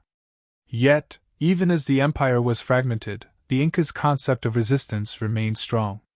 The vast network of quipu, the Inca system of record-keeping, still held the history of the people, and the stories of their rulers lived on in the oral traditions that the Spanish could not completely erase. Meanwhile, the Spanish presence began to spread throughout the Andean highlands. In the coming years, the Spanish built their own cities atop the ruins of the Inca Empire. The most notable of these was Lima, established in 1535, which would become the capital of Spanish Peru. From there, the Spanish extended their rule throughout the empire, consolidating their control with a mixture of force, coercion, and the spread of Christianity. However, the conquest of the Inca Empire was not a quick or easy process. The Spanish, despite their technological advantages, suffered significant setbacks.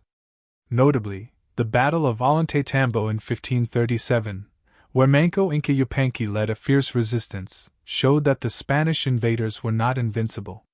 In the face of determined Inca resistance, the Spanish had to retreat. This victory gave hope to the Inca people and proved that they were far from being conquered entirely. The conquest also took its toll on the Spanish invaders.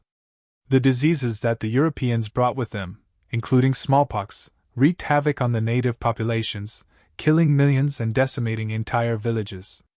The Spanish, though victorious in battle, faced logistical difficulties in their efforts to maintain control of the empire. Their forces were stretched thin, and the resistance from the indigenous peoples continued for years. Despite the resistance, the slow collapse of the Inca Empire continued. Over time, the Spanish broke the will of the Inca people, either through the sword or by converting them to Christianity.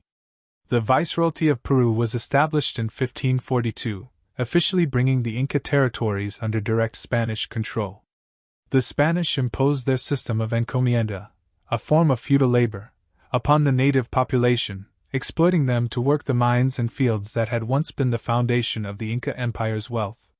Yet, in the hearts and minds of the Andean people, the legacy of the Inca Empire lived on. Their reverence for the land, their traditions, and their ancestors remained unbroken, despite the centuries of foreign rule that followed. Even today, the Quechua and Aymara people, descendants of the Inca, continue to honor the legacy of their ancestors, their resilience a testament to the enduring strength of a civilization that, though conquered, could never truly be erased. As the centuries passed, the once mighty empire had disintegrated under the weight of foreign conquest. But the spirit of the Incas, unyielding and proud, would remain forever in the mountains, the valleys, and the hearts of the people. Even in the face of overwhelming odds, they would carry the memory of their empire into the future. The night in the Andean highlands was cold, the thin mountain air biting at the skin. Yet, beneath the cold stars, the spirit of the land burned brightly in the hearts of the people. The Inca Empire had fallen, its cities turned to rubble, its rulers slaughtered or scattered across the hills, but its influence, its legacy, could not be so easily erased. Beneath the heavy hand of Spanish colonization, the sacred rhythms of Inca life continued in whispers, passed from generation to generation, like a hidden ember waiting to be rekindled. In the small village of Ollantaytambo, once a stronghold of Inca resistance, the people had long lived under Spanish rule, forced into submission by the conquistadors who had come from across the ocean, but their connection to their ancestors never wavered. Even in the face of overwhelming odds, the villagers spoke the ancient language of their forefathers, Quechua, and clung to the customs and ceremonies that had been passed down through centuries. As the Spanish established their dominion over the highlands and coastal areas, the Andean peoples remained resilient, holding on to the remnants of the old ways. And though the Inca had fallen, the concept of the Sapa Inca, the divine ruler, lived on in their hearts, a symbol of resistance and hope. For the indigenous populations of the Andes, the defeat of the empire was not the end, it was merely another chapter in a story that had not yet finished unfolding. In the early mornings, when the sun rose above the horizon and painted the land in golden hues, the villagers gathered around the remains of the Intihuatana stone. Though the grand temples to the sun god had been desecrated by the Spanish and their golden treasures taken, the sacred stones that dotted the landscape remained. These stones, which had once marked the alignment of the sun with the Incas' spiritual and agricultural practices, continued to be revered in secret. The sun, for the Andean people, was never just a celestial body, it was a god, a powerful force that sustained life and growth. And so, every year, as the winter solstice approached, the people would offer up their prayers and gratitude to Inti, the sun god, hoping that they would be blessed with good harvests and safe lives. Even in the wake of the conquest, the villagers would light candles around the stone and whisper prayers into the wind, carrying them to the spirits of their ancestors. The reverence for the land itself, for the Pachamama, the Earth Mother, was just as profound. The mountains, rivers, and fields that the Incas had cultivated and protected for centuries were still sacred to the people. The terraces of the highlands, which had once been the lifeblood of the empire, continued to be worked by hand, as they had been for generations.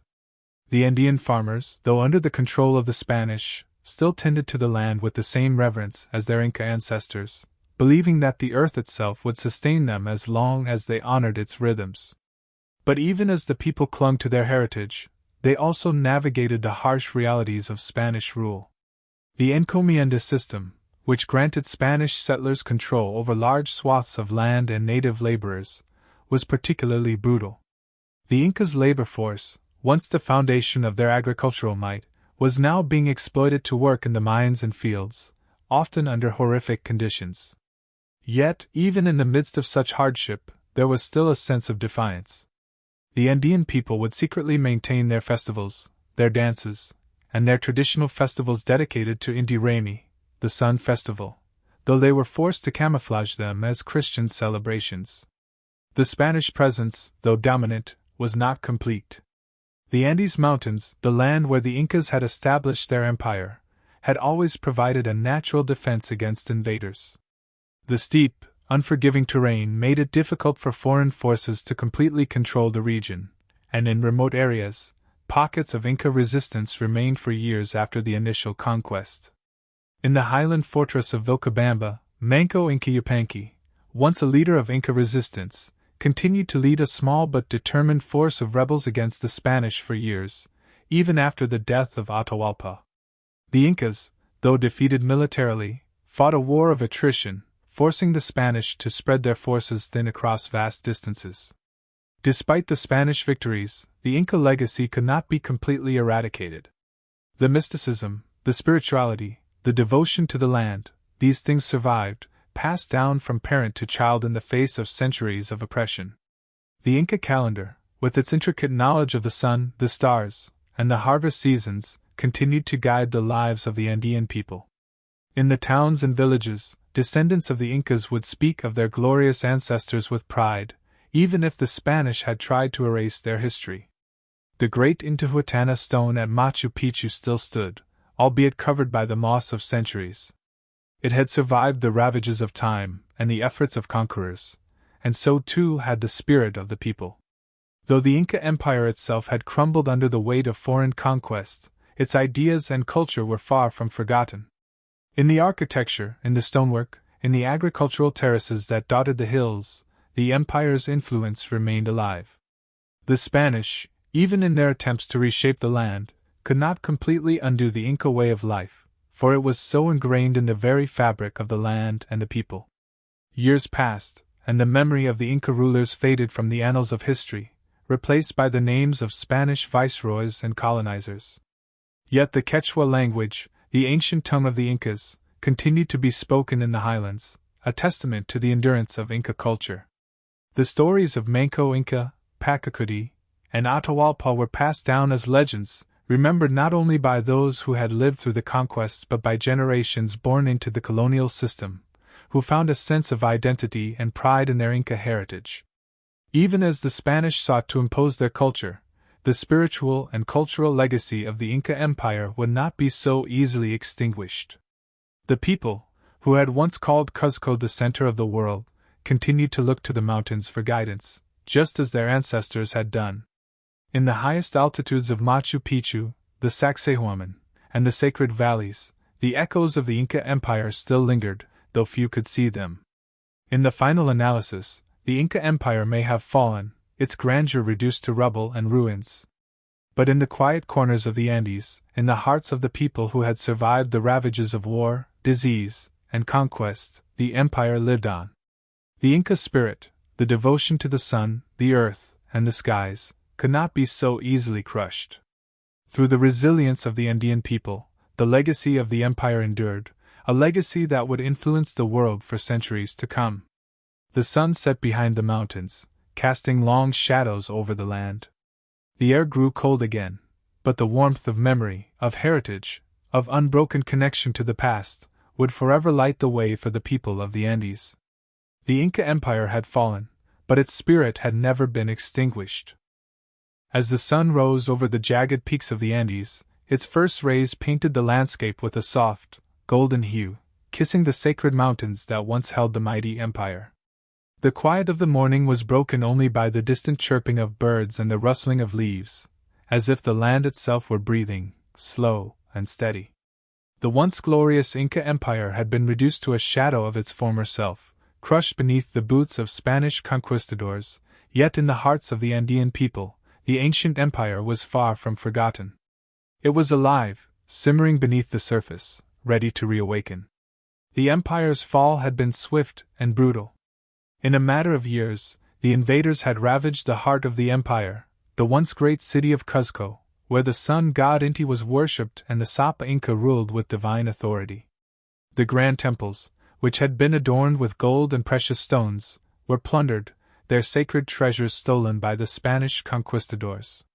The intricate terraces and road systems, once marvels of engineering, were abandoned and neglected, their purpose twisted to serve a foreign crown. But even in the rubble, in the silence left behind, there was something undeniable, a deep-rooted connection to the past, to a time when the Inca ruled over vast stretches of land, from the highlands to the deserts of the Pacific coast. In the valley of Urubamba, where the winding river cut through the lush landscape, life had continued as it always had. Though Spanish settlements had sprung up on the edges of the valley, the people remained steadfast in their customs. In the early mornings, they would rise before the sun, whispering prayers to Pachamama, the earth goddess, whose presence was felt in every stone, every plant, and every gust of wind. The Quechua-speaking farmers, descendants of the great Inca, would trek into the fields, their hands moving with practiced ease as they cultivated the ancient terraces. They had no need for the golden crowns or temples that had once symbolized Inca power. Instead, they took pride in the simple act of working the land that had sustained their ancestors for centuries. At the heart of the valley, in a small, secluded community, a group of elders gathered in secret. Their faces were weathered with age, their hands worn from a lifetime of labor, but their eyes burned with a fire that had not dimmed with time. In this quiet corner of the world, the legacy of the Inca Empire was kept alive, passed down from one generation to the next in whispered stories, songs, and ceremonies that the Spanish authorities could not erase. The rituals of the ancient empire, though adapted to the Christian faith in the eyes of the conquerors, still echoed the reverence that had once been paid to the sun god, Inti. It was a secret rebellion, a silent resistance to the forces that had tried to suppress their heritage.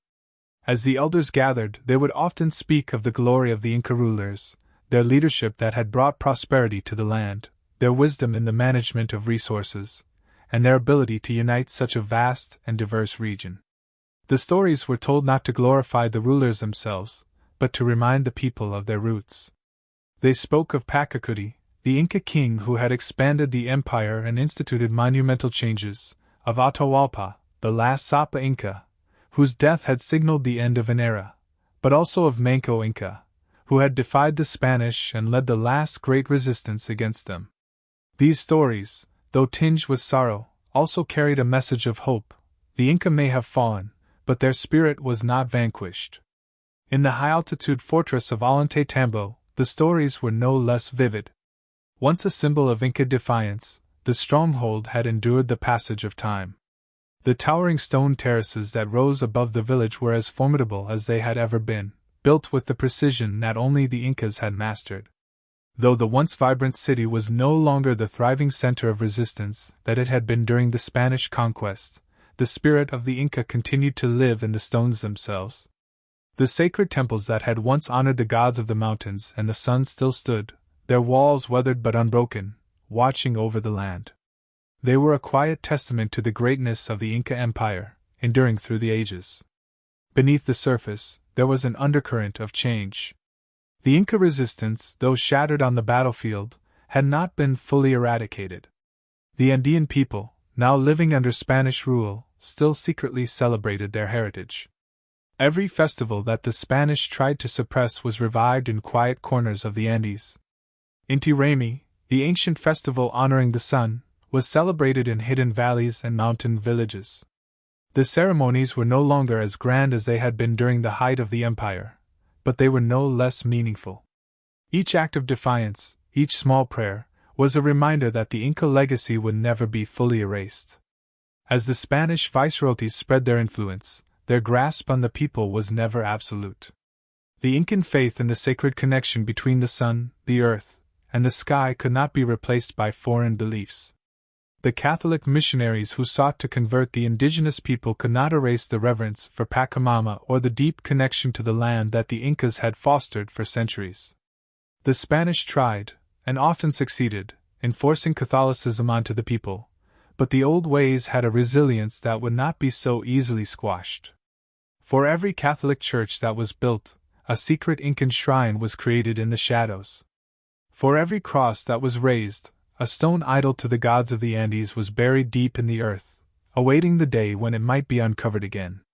In the years that followed, the Spanish crown worked to consolidate its control over the former Inca Empire, establishing colonial structures to extract wealth from the land. Yet even as the empire faded from the official records of history, the Andean spirit was far from defeated. The Incas' engineering prowess, their agricultural systems, and their architecture lived on in the landscape. The terraces of Machu Picchu, the vast networks of roads that spanned the empire, and the intricate knowledge of irrigation systems still functioned, long after the empire had crumbled. The spirit of the Inca was embedded in the very land they had ruled. The passage of centuries would change the face of the Andes, but not the soul of the land. Though the Inca Empire was no more, its memory endured in the hearts of the Andean people, whose connection to their ancestors was never broken. In the remote villages and hidden valleys, where the mountains stood silent and proud, the legacy of the Inca Empire continued to flourish, not in the golden treasures of kings and queens, but in the resilience of a people who carried the spirit of the empire within them. And though the world around them had changed, the mountains, the rivers, and the land would forever echo with the memory of the once great empire that had ruled them. The story of the Inca, though it seemed to have ended with the arrival of the Spanish, had not truly concluded. It lived on in the land, in the language, in the rituals, and most importantly, in the people. It was a story that had endured, and would continue to endure, for as long as the Andean mountains stood, unyielding against the winds of change. The empire had fallen, but its legacy would rise again, silent, enduring, and eternal. The sun hung low in the sky, casting long shadows across the peaks of the Andes as the winds carried the scent of earth and stone. A sense of inevitability hung in the air, as though the mountains themselves were bracing for something momentous, a final reckoning that had been long in the making.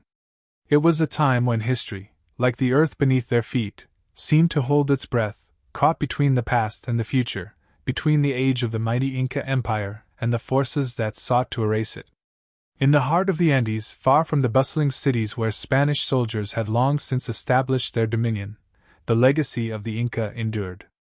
It was here, in the forgotten corners of the empire, that the spirit of the ancient people still lived. Though the empire had fallen to the might of foreign invaders, the resistance had not been entirely vanquished. The Andean people, descendants of the Incas, continued to hold the sacred lands with a fierce and quiet loyalty. The world around them had changed, but the land itself was unyielding, its timeless beauty a reminder of a once great civilization. It was in these mountains that Manco Inca, the last great hope of the empire, had launched his final stand. A leader not by blood alone, but by the will of his people, Manco had been crowned Sapa Inca during a time of turmoil, after the death of his father and the fall of his ancestors. His rebellion against the Spanish had been a flash of defiance in a sea of despair, a rallying cry for the indigenous peoples who still believed in the glory of the Inca Empire. The Spanish might have crushed their cities and slaughtered their kings, but they could never truly defeat the spirit of the people. In the high-altitude fortress of Ollantaytambo, where the sound of the wind through the stone walls whispered like the voices of those who had gone before, Manco Inca had built a final stronghold against the Spanish invaders. The fortress was strategically positioned, surrounded by steep cliffs and the impassable terrain of the Andes, a perfect place for defense. Here, amidst the ancient stone terraces and temples, the Inca warriors had prepared themselves for the fight of their lives. As the Spanish troops approached, led by the ever-determined Francisco Pizarro, the Inca resistance was poised for one last battle. It was a battle not just for the survival of an empire, but for the survival of an identity, a culture, and a way of life. The Spanish had underestimated the resilience of the Inca people, believing their rule would be as swift as it was absolute. But the Incas, though broken and scattered, still fought with a tenacity that could not be extinguished. The air was thin at these altitudes, where the warriors could feel the weight of their ancestors pressing down on them, urging them to hold their ground. They knew the terrain better than their invaders ever could, each path, each rock, each valley etched into their memories. The Inca archers, armed with bows made from the finest Andean wood, stood ready atop the fortress, their arrows aimed at the advancing Spanish. Below, the Inca infantry stood shoulder to shoulder, prepared to defend their land with their very lives. They wore the traditional tunics of their people, the quipus, colorful knotted strings used to record the history of their people, woven into their clothing as a symbol of their unbreakable connection to the past. As the battle unfolded, the Spanish forces were initially caught off guard by the fierce resistance. They had come expecting an easy victory, but instead found themselves face to face with warriors who fought not for land or riches, but for their very souls. The Spanish cavalry, used to overwhelming their enemies with speed and force, struggled against the narrow mountain paths, unable to use their horses effectively in the unforgiving terrain.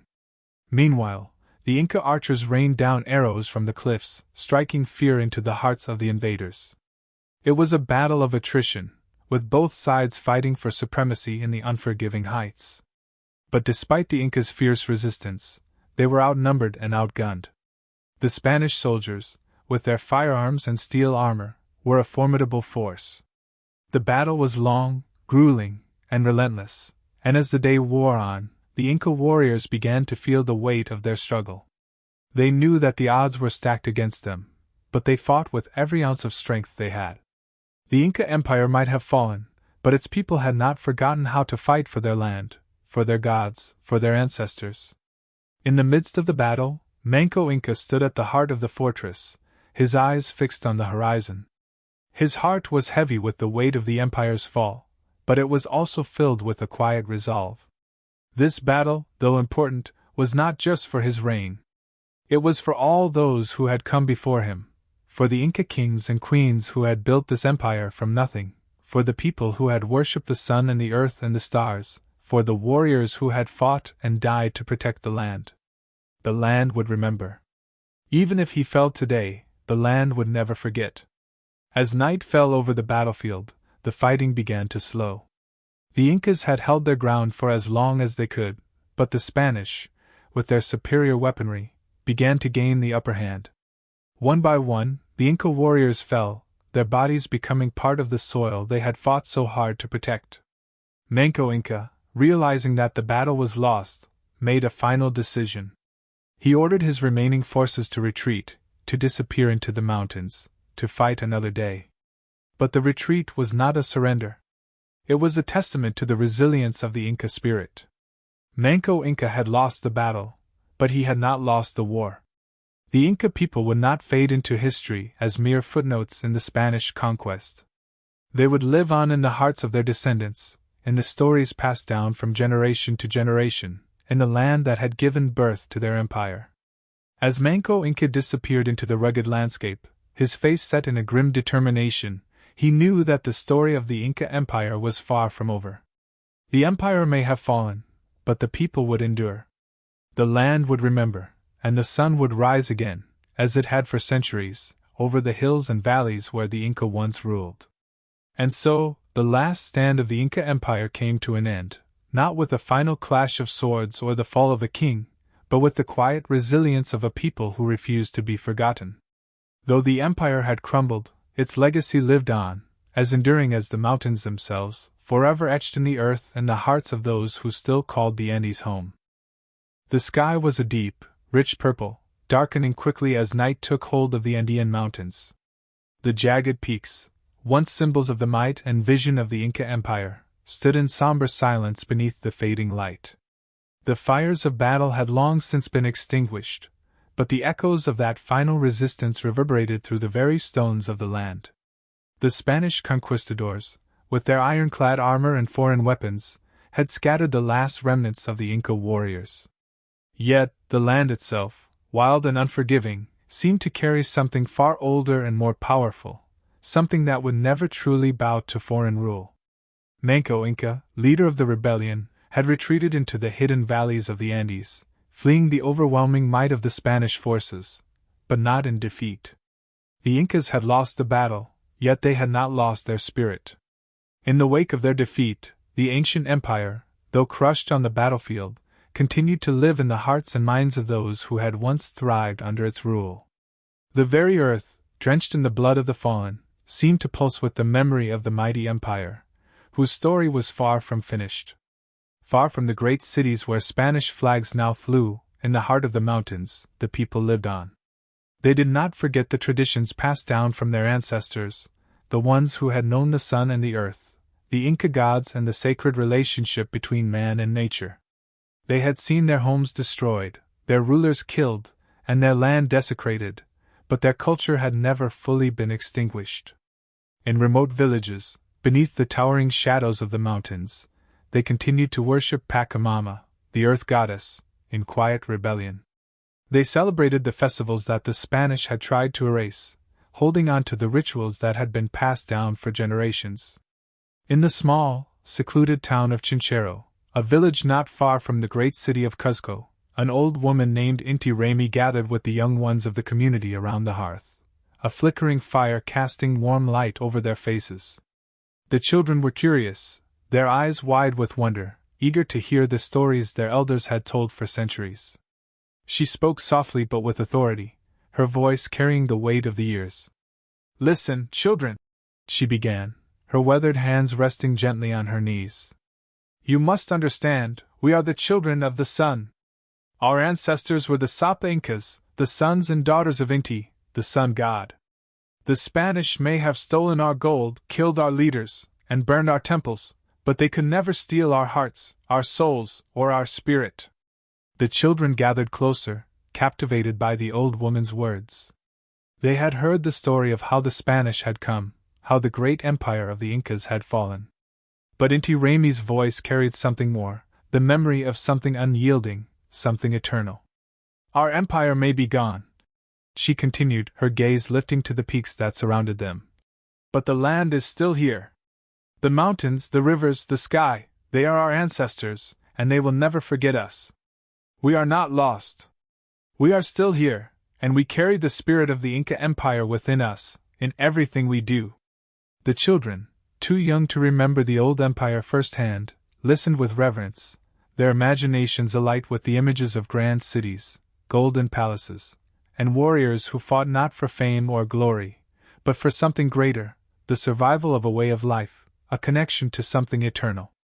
Outside the circle, the wind began to stir, sweeping through the fields where potatoes, maize, and quinoa grew, crops that had been cultivated for centuries by the descendants of the Inca. In the distance, the mountains loomed large, their peaks still dusted with snow. They seemed to watch over the village, silent sentinels to a past that refused to be forgotten. Even now, centuries after the fall of the empire, the Inca lived on in the land they had once ruled, in the people who still revered their heritage, and in the very earth itself that had once supported the grandeur of their civilization. Though the Spanish had ravaged the Inca cities, destroying their architectural marvels and plundering their treasures, they could not erase the deep-rooted connection between the land and the people. In Machu Picchu, where the Incas had built their high-altitude citadel, the stone structure still stood, though weathered by time and the relentless forces of nature. The Temple of the Sun, its stones bathed in the first light of dawn, still bore the mark of the Inca vision. The sun, which had once been the center of their cosmology, still rose over the mountains, just as it had in the days of the Sapa Inca, bringing with it the hope of renewal. In Cuzco, once the heart of the Inca Empire, the Spanish had built their churches on top of the old temples, using the sacred stones of the Inca to construct their new places of worship. Yet, even in the shadow of the Spanish colonial city, there remained hints of the Inca legacy. The Coricancha, the Temple of the Sun, though desecrated, still stood as a silent witness to the past. The Inca walls, made of precisely cut stones, fit together so perfectly that not even a knife could slip between them. These walls, though scarred by centuries of history, remained a testament to the engineering marvels of the ancient empire. And it was here, in these ruins, that the last whispers of the Inca Empire could still be heard. Not in the golden treasures that had once filled the tombs, not in the temples that had housed their gods, but in the very land itself, in the stones that had been laid by hands long gone, and in the hearts of the people who remembered. In the village of Chinchero, the old woman continued, her voice growing softer now, but carrying a profound weight. "One day, children," she said, "the Spanish will be gone, and the land will remember. The Inca will rise again, not in the form of kings and empires, but in the strength and spirit of the people. We will carry the memory of the sun with us, as we always have." As the fire crackled and the children drifted into sleep, the night grew deeper, the stars above shining as they always had. And somewhere in the distance, high in the mountains, the spirit of the Inca Empire stirred, hidden but alive, waiting for the day when it would once again rise, not in battle, but in the quiet persistence of a culture that refused to be erased, that had endured through centuries of hardship, and that would live on in the hearts of the people who called the Andes home. Though the empire had fallen, its spirit remained, immortal and unyielding, woven into the very fabric of the land, the people, and the story of the Andean mountains. As the first light of dawn broke over the Andean mountain range, it cast a soft, golden glow across the valley below, a light that seemed to wrap the earth itself in a warm embrace. The towering peaks, so often veiled in mist, stood tall and unshakable, timeless guardians of the past. The wind whispered through the valleys, carrying with it the scent of the earth, of quinoa fields and corn crops that swayed gently in the breeze, crops that had sustained the Inca Empire for centuries. The rhythm of life here had not stopped, it had only shifted, blending the ancient with the present, the forgotten with the new. In the distance, the ruins of Machu Picchu, the iconic mountaintop citadel of the Inca, stood against the horizon. Though abandoned by the Inca Empire long before the Spanish arrived, it remained a symbol of their ingenuity and ambition, a place that continued to hold secrets hidden in its stone walls. Its terraces, once teeming with the sounds of busy farmers, now lay silent, waiting to tell their stories to those who would listen. Even as the world around it changed, the spirit of the Inca remained strong in the very foundations of this sacred place. Near the base of the mountains, in a small village tucked away from the reach of the conquerors, the descendants of the Inca people carried on their ancestors' traditions. They lived in modest homes, made from the stones and adobe of the land they had always known. The rhythm of their days was shaped by the seasons, by the rising and setting of the sun, and by the rituals that had once marked the grand festivals of the Sapa Inca. The Inca religion still lived in their hearts, though it had been forced to take on new forms after centuries of colonization. In this village, there was a gathering taking place, a gathering that would change the course of this community forever. The people had come together not only to remember but to reclaim a piece of their heritage that had been forgotten by the outside world. They had gathered under the towering peaks of the Andes to honor their ancestors and renew their connection to the land.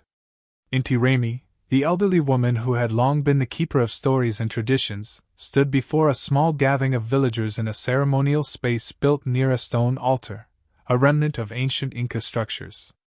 The villagers had gathered around her, their faces expectant, their eyes shining with curiosity. The younger generation, eager to hear stories of the past, sat in a circle at her feet. The old woman's weathered hands, so accustomed to weaving and crafting, were now raised toward the sky, invoking the sun as her ancestors had done centuries before. Today, we will honor Inti, our sun god, who has warmed our hearts and our crops for thousands of years.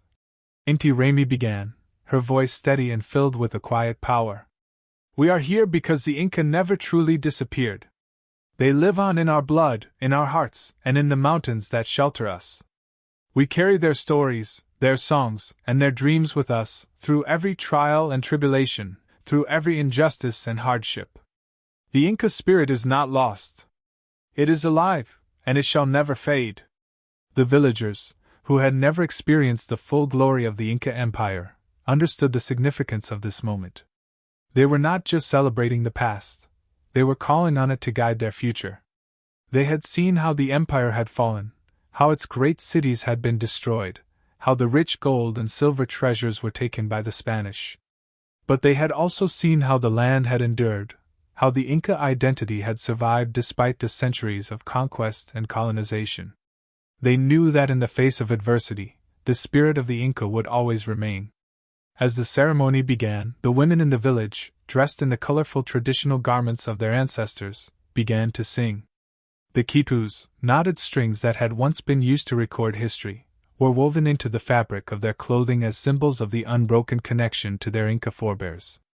The sound of their voices filled the air, soft at first, then growing louder and more powerful as they sang the ancient songs of the Inca, songs that spoke of the sun, the mountains, and the harvest. The Inti Raymi, the festival of the sun, was not just a remembrance. It was an act of resistance, a declaration that the Inca legacy was still alive and would continue to guide the people of the land. The air became thick with the scent of burning herbs, sacred plants that had been used in Inca rituals for centuries. The village's elders, now standing at the altar, performed a ritual prayer to Pachamama, the earth goddess, offering her food from the harvest and acknowledging the blessings that had been bestowed upon them.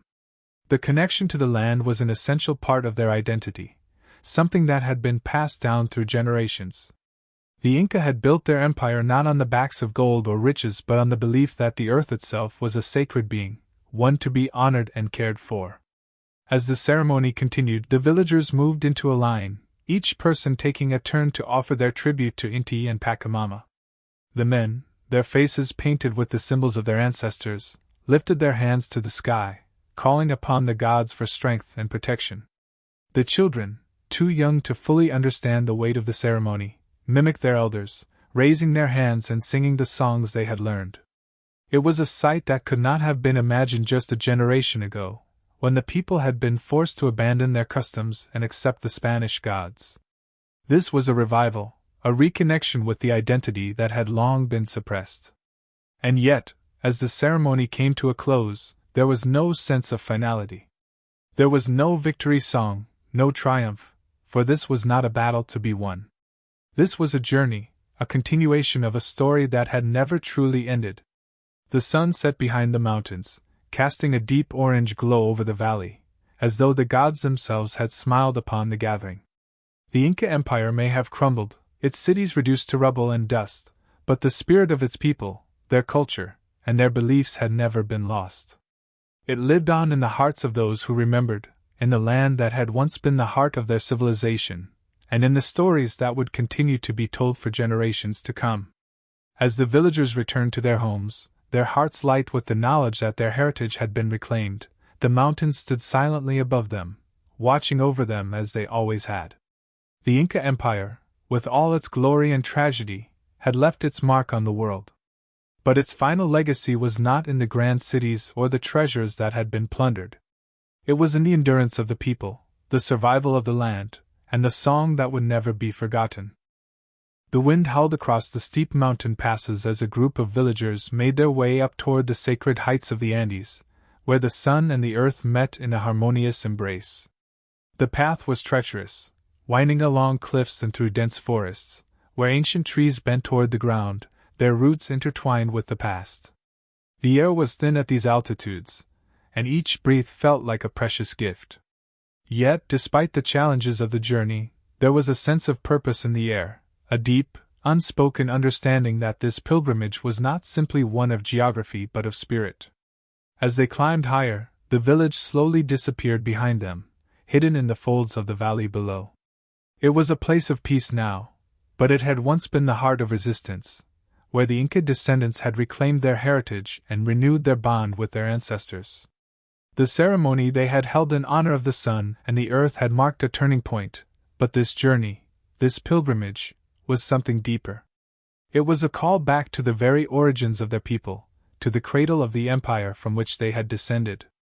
The group was led by Inti Raymi, the village elder, her face weathered by age yet radiant with the wisdom of centuries. She had spent much of her life keeping the stories alive, preserving the customs and knowledge passed down by her ancestors. Her body, though frail, seemed to carry the weight of the mountains themselves, and her movements were deliberate, each step taken with reverence for the land beneath her feet. She was not simply a guide on this journey, she was the living embodiment of the Inca spirit, carrying the memory of the empire with her. As they reached the summit, a great stone platform came into view, nestled between the peaks of two mountains. This platform was once part of a sacred temple complex, used by the Inca priests in their rituals to honor the sun, the stars, and the earth. It was here, on this very spot, that the ancient empire had felt its connection to the cosmos most strongly, a place where the heavens and the earth seemed to meet. Though the platform had long since fallen into ruin, its stones still stood firm, etched with carvings that spoke of an age-old wisdom. It was as if the stones themselves were watching the group approach, witnessing the return of those who had once called this place home. As they stepped onto the platform, the villagers paused. For a moment, there was silence, broken only by the whispers of the wind and the distant cry of a condor soaring high above. The sun, low in the sky, bathed the entire scene in a golden light, as though blessing the gathering. Inti Raymi stood at the center of the platform, her arms outstretched toward the heavens, her eyes closed as she whispered a prayer, the words flowing from her lips like an ancient chant. The others followed suit, some standing, some kneeling, each person offering their own prayer to the Inca gods, the gods who had once watched over their ancestors with favor, but who had been silenced by centuries of foreign rule. Inti, God of the sun, our eternal Father, we return to you, as we have always returned. Inti Raymi's voice echoed through the mountains. We stand on the land of our ancestors, in the shadow of your light. Though we have been scattered, though we have faced hardships, we are your children. We are your people. And we remember. The words, spoken in the ancient tongue of the Quechua people, hung in the air, mingling with the thin mountain breeze. The villagers, though silent, felt the power of the moment in their bones. They were no longer merely descendants of an empire that had once ruled the Andes. They were now living, breathing vessels of the Inca spirit, drawing strength from the land that had birthed them. The sun, which had risen slowly over the mountains that morning, now began its descent, casting long shadows over the ruins and the gathered people.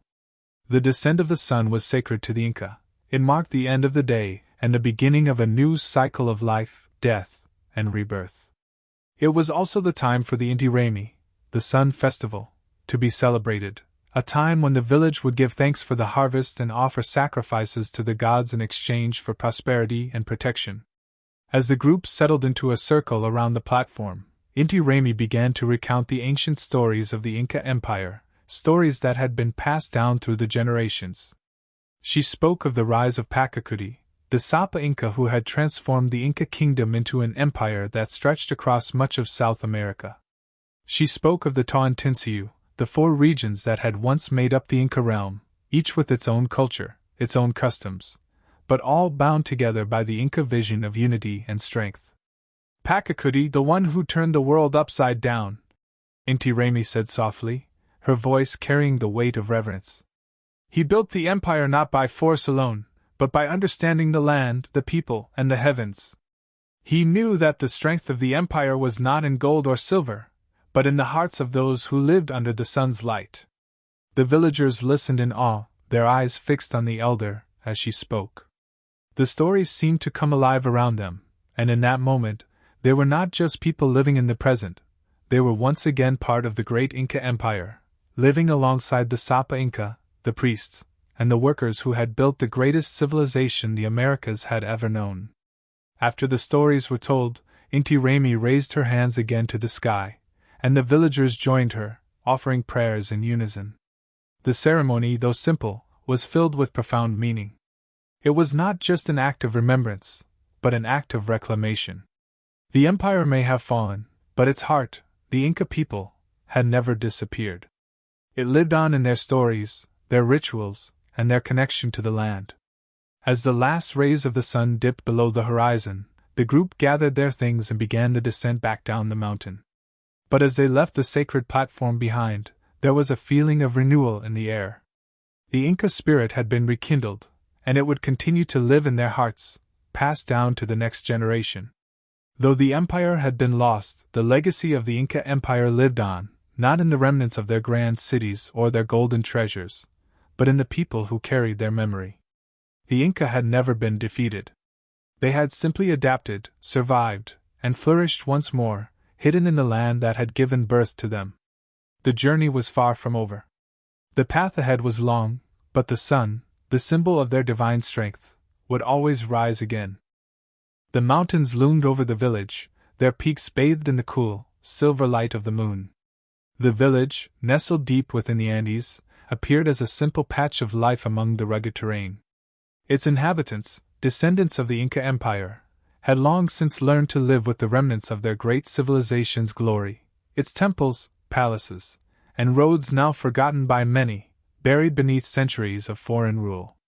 Yet this village still held the weight of ancient memories, its people still whispered of the days when the Inca gods walked the earth with them. Tonight, however, there was an unease in the air, a tension that spread through the village like wildfire. The Inca resistance had been slowly crushed over the centuries, and while much of the empire had fallen to Spanish conquest, a small group of rebels, descendants of Inca nobility and loyal warriors, still refused to bow to the forces that had taken control of their land. They were an underground force, operating from the shadows, their names known only to a few. As the moon cast its soft glow upon the land, a group of these rebels gathered in a hidden cave near the base of the mountains, a place long used by the Inca as a sanctuary in times of crisis. The entrance was concealed, a narrow opening among the rocks, easy to miss for those who did not know the way. Inside, the cave widened into a natural chamber, its walls adorned with Inca symbols, drawn in the colors of earth, sky, and blood. At the center of the cave, a fire flickered softly, casting shadows that danced across the faces of the rebels gathered around it. The air was thick with the smell of smoldering herbs, incense, and the damp, earthy scent of the cave itself. The rebels, though few in number, were determined. Each one carried the unmistakable air of Inca nobility, their clothes embroidered with symbols of their heritage, quipo knots, the marks of royal bloodlines, and the symbols of the Inca gods. At the head of the gathered group was Ayar Capac, a leader of the resistance, and a direct descendant of the Sapa Inca. His face was carved with a deep sense of purpose, his eyes sharp and calculating. He was tall and broad-shouldered, a man whose strength came not from physical prowess alone but from his unwavering connection to his Inca ancestors. His ancestors had once ruled a vast empire, but now, he stood in the shadows, determined to restore the Inca spirit and free his people from foreign domination. "We are the last heirs of the Inca Empire," Ayar Capac spoke, his voice low and commanding. "Though the Spanish may have conquered our cities, our land, and our gold, they cannot conquer our souls. The Sapa Inca may have fallen, but the Inca gods still watch over us. Pachacutic's vision for unity and strength is not dead. It lives in our blood. It lives in the mountains. And it lives in every one of us." The group remained silent, hanging on his every word. Though the world outside seemed far removed from the grandeur of the Inca Empire, they still held on to its most important lesson: resilience. Ayar Capac paused, casting his gaze over the group. Among them were former priests, warriors, and nobles, all bound by the same mission: to restore their people's dignity and their ancient way of life. They were the last line of defense, the last embers of an empire that had stretched from the Andes to the Amazon. Their hearts beat as one, their resolve firm, despite the overwhelming odds against them. "We will begin with the sacred sites," Ayar Capac continued. "The temples and the holy mountains that the Spanish defiled must be cleansed. We will perform the rituals that were once practiced by the greatest kings and queens of the Inca, and with each offering, we will send a message to the Spanish invaders. We will remind them that the Inca Empire may have fallen, but the spirits of the ancient ones are eternal. They cannot be erased." The group nodded in agreement. There was a fire in their eyes, a determination that had not been seen in generations. They would not be the last to carry the memory of the Inca Empire. They would ensure that the gods were not forgotten, that the Tawantinsuyu, the land of the Four Corners, would once again be ruled by those whose blood had flowed through its soil for centuries. For years, the Spanish conquerors had tried to force the Inca people into submission, converting them to Christianity and eradicating their cultural practices. They had destroyed temples, melted down gold, and burned sacred texts, seeking to erase any trace of the Inca gods and their reign. But the people of this village, the last keepers of the Inca legacy, refused to surrender. They would not allow their ancestors' legacy to fade into obscurity. They had endured wars, famine, and the brutal invasions of the Spanish. Now they would make their stand in the shadows, hidden from the eyes of the world. Ayar Capac motioned to one of the warriors, a tall man with a warrior's stance and a face marked by battle. He held a sacred relic, a golden llama statuette, passed down from the time of the Inca. It was said to have been a gift from Inti, the sun god, and it was believed to possess immense power, able to call upon the gods to aid their cause. "This is not just a symbol," Ayar Capac said, his voice reverberating through the cave. "It is the last connection to the glory of the Inca Empire. We will place it at the Temple of the Sun, where our ancestors offered their prayers and sacrifices to Inti. It will be a message to those who have forgotten the power of the Inca: we have not forgotten." The fire crackled as the group prepared to set out. Their mission was clear: to honor the Inca gods, to reclaim sacred sites, and to remind the world that the Inca Empire was not truly gone. It had not vanished, it had merely entered a period of rest, waiting for those worthy to resurrect it. With their spirits high, they gathered their supplies and set out into the night, the darkness enveloping them like a cloak. The journey ahead would be perilous, but their resolve was as unshakable as the mountains that had borne witness to the rise and fall of their ancestors. The Inca Empire may have been defeated, but it was far from forgotten. As the group disappeared into the shadows of the night, one could almost hear the whispers of the past, echoes of an empire that once ruled the Andes, whose memory would never be erased. The final chapter of the Inca was still unwritten, and its legacy, though hidden, would endure for generations to come. The Andes stretched endlessly before them, a vast wall of mountains that seemed to touch the sky. The villagers who had come to this sacred place, nestled deep within the peaks, stood in silence, each feeling the weight of their ancestors' legacy upon them. For centuries, the world had forgotten the greatness of the Inca Empire. Its glory, its people, and its gods had been lost in the pages of history, overshadowed by the rise and fall of foreign invaders. But tonight, the Inca spirit was to be awakened once more. In the heart of the valley, surrounded by ancient stones and crumbling temples, the villagers had gathered for a ritual that would once again connect them with the powerful forces that had once ruled the land. The sacred site they stood upon had once been the home of the Inca priesthood, a place where rituals were performed to honor the gods and maintain the balance of life. It was here that the very heart of the Inca Empire had once beat. The fire burned brightly at the center of the clearing, its flickering flames casting long shadows across the stone walls. The air was thick with the scent of smoke and incense, the sound of drums echoing through the mountains. The rhythm of the drums was steady and powerful, reverberating in the bones of those gathered. Each beat was a call to the gods, a reminder that the Inca Empire had not truly died. It had only been dormant, waiting for the right moment to return. Standing at the front of the group, Inti Raymi, the village elder and spiritual leader, raised her hands toward the heavens. Her weathered face, marked by the passage of years, shone with an inner light. Her eyes were closed in deep concentration, her heart and soul reaching for the gods. Her body, though frail and old, seemed to radiate the strength of her ancestors. Inti, God of the Sun, our eternal Father, we call upon you tonight, she whispered, her voice reverberating in the air. We stand beneath the sky that once shone with your light, on the land that once knew your favor. We are your children, born of the Andes, and we seek your blessing once more. The group joined in, chanting softly, each word a prayer, each prayer a promise to their ancestors. Their voices blended together, rising like a song of longing, calling to the gods who had once watched over their people. The moon hung low in the sky, its pale light casting a soft glow over the ancient stones. The villagers moved in a slow, rhythmic dance, their steps in time with the beating of the drums. Their bodies, clad in simple cloths, seemed to float as they swirled around the fire, their arms outstretched as though reaching for the very heavens. The Inca symbols etched into the stones surrounding them glowed faintly in the moonlight, their meanings lost to time but still carrying a weight of history. The villagers knew them by heart: the sun, the moon, the mountain, the llama, each one a representation of the harmony between earth and sky, the balance that the Inca Empire had strived to maintain for centuries.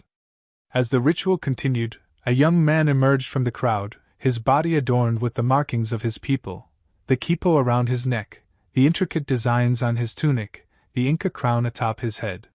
He was the descendant of one of the great families of the Inca Empire, and his presence here tonight marked a new beginning for his people.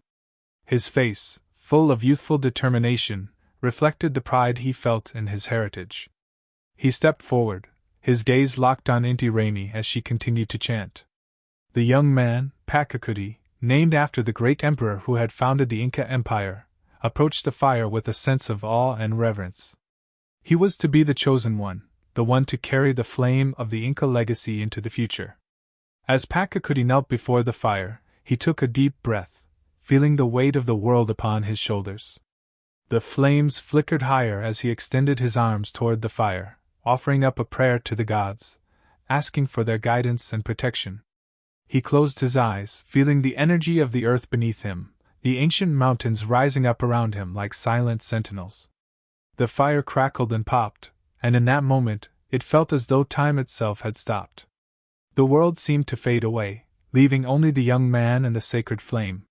It was as though the very essence of the Inca Empire had returned, and he could feel its power coursing through his veins. The gods were watching, their eyes fixed on him, and he knew that he had a responsibility, to lead his people, to restore the Inca spirit, and to honor the legacy of his ancestors. The flames of the fire rose higher, casting an ethereal glow over the clearing. The villagers gathered closer, their eyes fixed on Pachacuti, their hearts filled with hope. The moment had come, and they knew that their ancestors were with them, guiding them toward a brighter future. As the fire blazed, Inti Raymi opened her eyes, her voice breaking the silence. "Tonight," she said, her voice strong and unwavering, "we stand together, as the children of the sun. We are the Inca people, and we shall never forget the glory of our empire. The gods have heard our prayers, and they will bless us. The Inca spirit lives on in each of us, and together, we will rebuild what was lost. The Tawantinsuyu will rise again." The words resonated through the group, echoing off the ancient stones and up into the night sky. There was a sense of peace in the air, a feeling of unity that transcended time and space. The Inca gods had heard them. The Inca legacy was alive. As the fire burned on, the villagers continued their dance, their voices rising in song, their hearts filled with pride. They knew that the road ahead would be long and difficult, but they were not alone. The Inca Empire might have fallen, but its spirit would never die. It lived on in them, in their memories, and in the sacred mountains that surrounded them. And with every step they took, the echoes of their ancestors would guide them, ensuring that the Inca legacy would endure for all time. Tonight, the Inca Empire had not merely been remembered. It had been reborn. The air was thick with tension as the last remnants of the Inca resistance prepared for their final stand. The Sacred Valley, once a bustling center of culture, spirituality, and civilization, had now become the site of a struggle that could determine the future of an ancient empire's descendants. The mighty Inca Empire had crumbled under the weight of the Spanish conquest, but its spirit had never fully extinguished. For years, the people had quietly resisted, hidden from the eyes of the foreign invaders, holding on to the belief that their time would come again. But tonight, it was not just a memory of an empire that would be preserved. Tonight, the living legacy of the Inca would fight with every ounce of their strength to keep the gods' blessing intact and the last embers of their culture alive.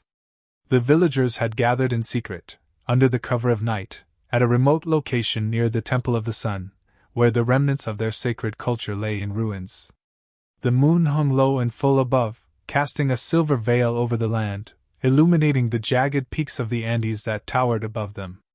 These mountains had witnessed the rise and fall of the empire, and now they were silent witnesses to the final defiance of the Inca's children. A few dozen men, women, and children had assembled under the cover of the night, each bearing the marks of their Inca heritage. Quipus were tied to their wrists, embroidered with the ancient symbols of their ancestors. Their faces, painted in the colors of the earth, sky, and sun, showed the determination that ran through their veins, the same Inca bloodline that had once built vast cities, intricate roads, and towering monuments across the Andes. The leader of this last group was Ayar Capac, a descendant of the once mighty Sapa Inca, Pachacuti. His posture was tall, and his gaze was filled with fire. Though the forces arrayed against him were many, and the enemy, an army of Spanish soldiers, led by the cruel and ruthless Francisco Pizarro, was near, his resolve was unshaken. He knew that his ancestors had once carved out an empire from the unforgiving mountains and deserts, and now, it was time for the last warriors of the Inca resistance to carve out their place in the story of their civilization. Tonight was not about victory. It was not about winning the battle against the overwhelming power of the Spanish Empire. No, tonight was about honor, about ensuring that the memory of the Inca gods and the spirit of the Tawantinsuyu would live on. This was their final stand, a defiant cry into the night, a stand against the inevitable extinction of an empire. Ayar Capac addressed the gathered group, his voice low but filled with unwavering conviction. Tonight, we fight not just for our lives, but for the soul of the Inca Empire. The Spanish believe they have crushed us, but they cannot crush our spirit. The gods have not abandoned us. We are their children, and the power of the mountains, the sun, and the earth flows through us. We will not go quietly into the night. We will not be erased.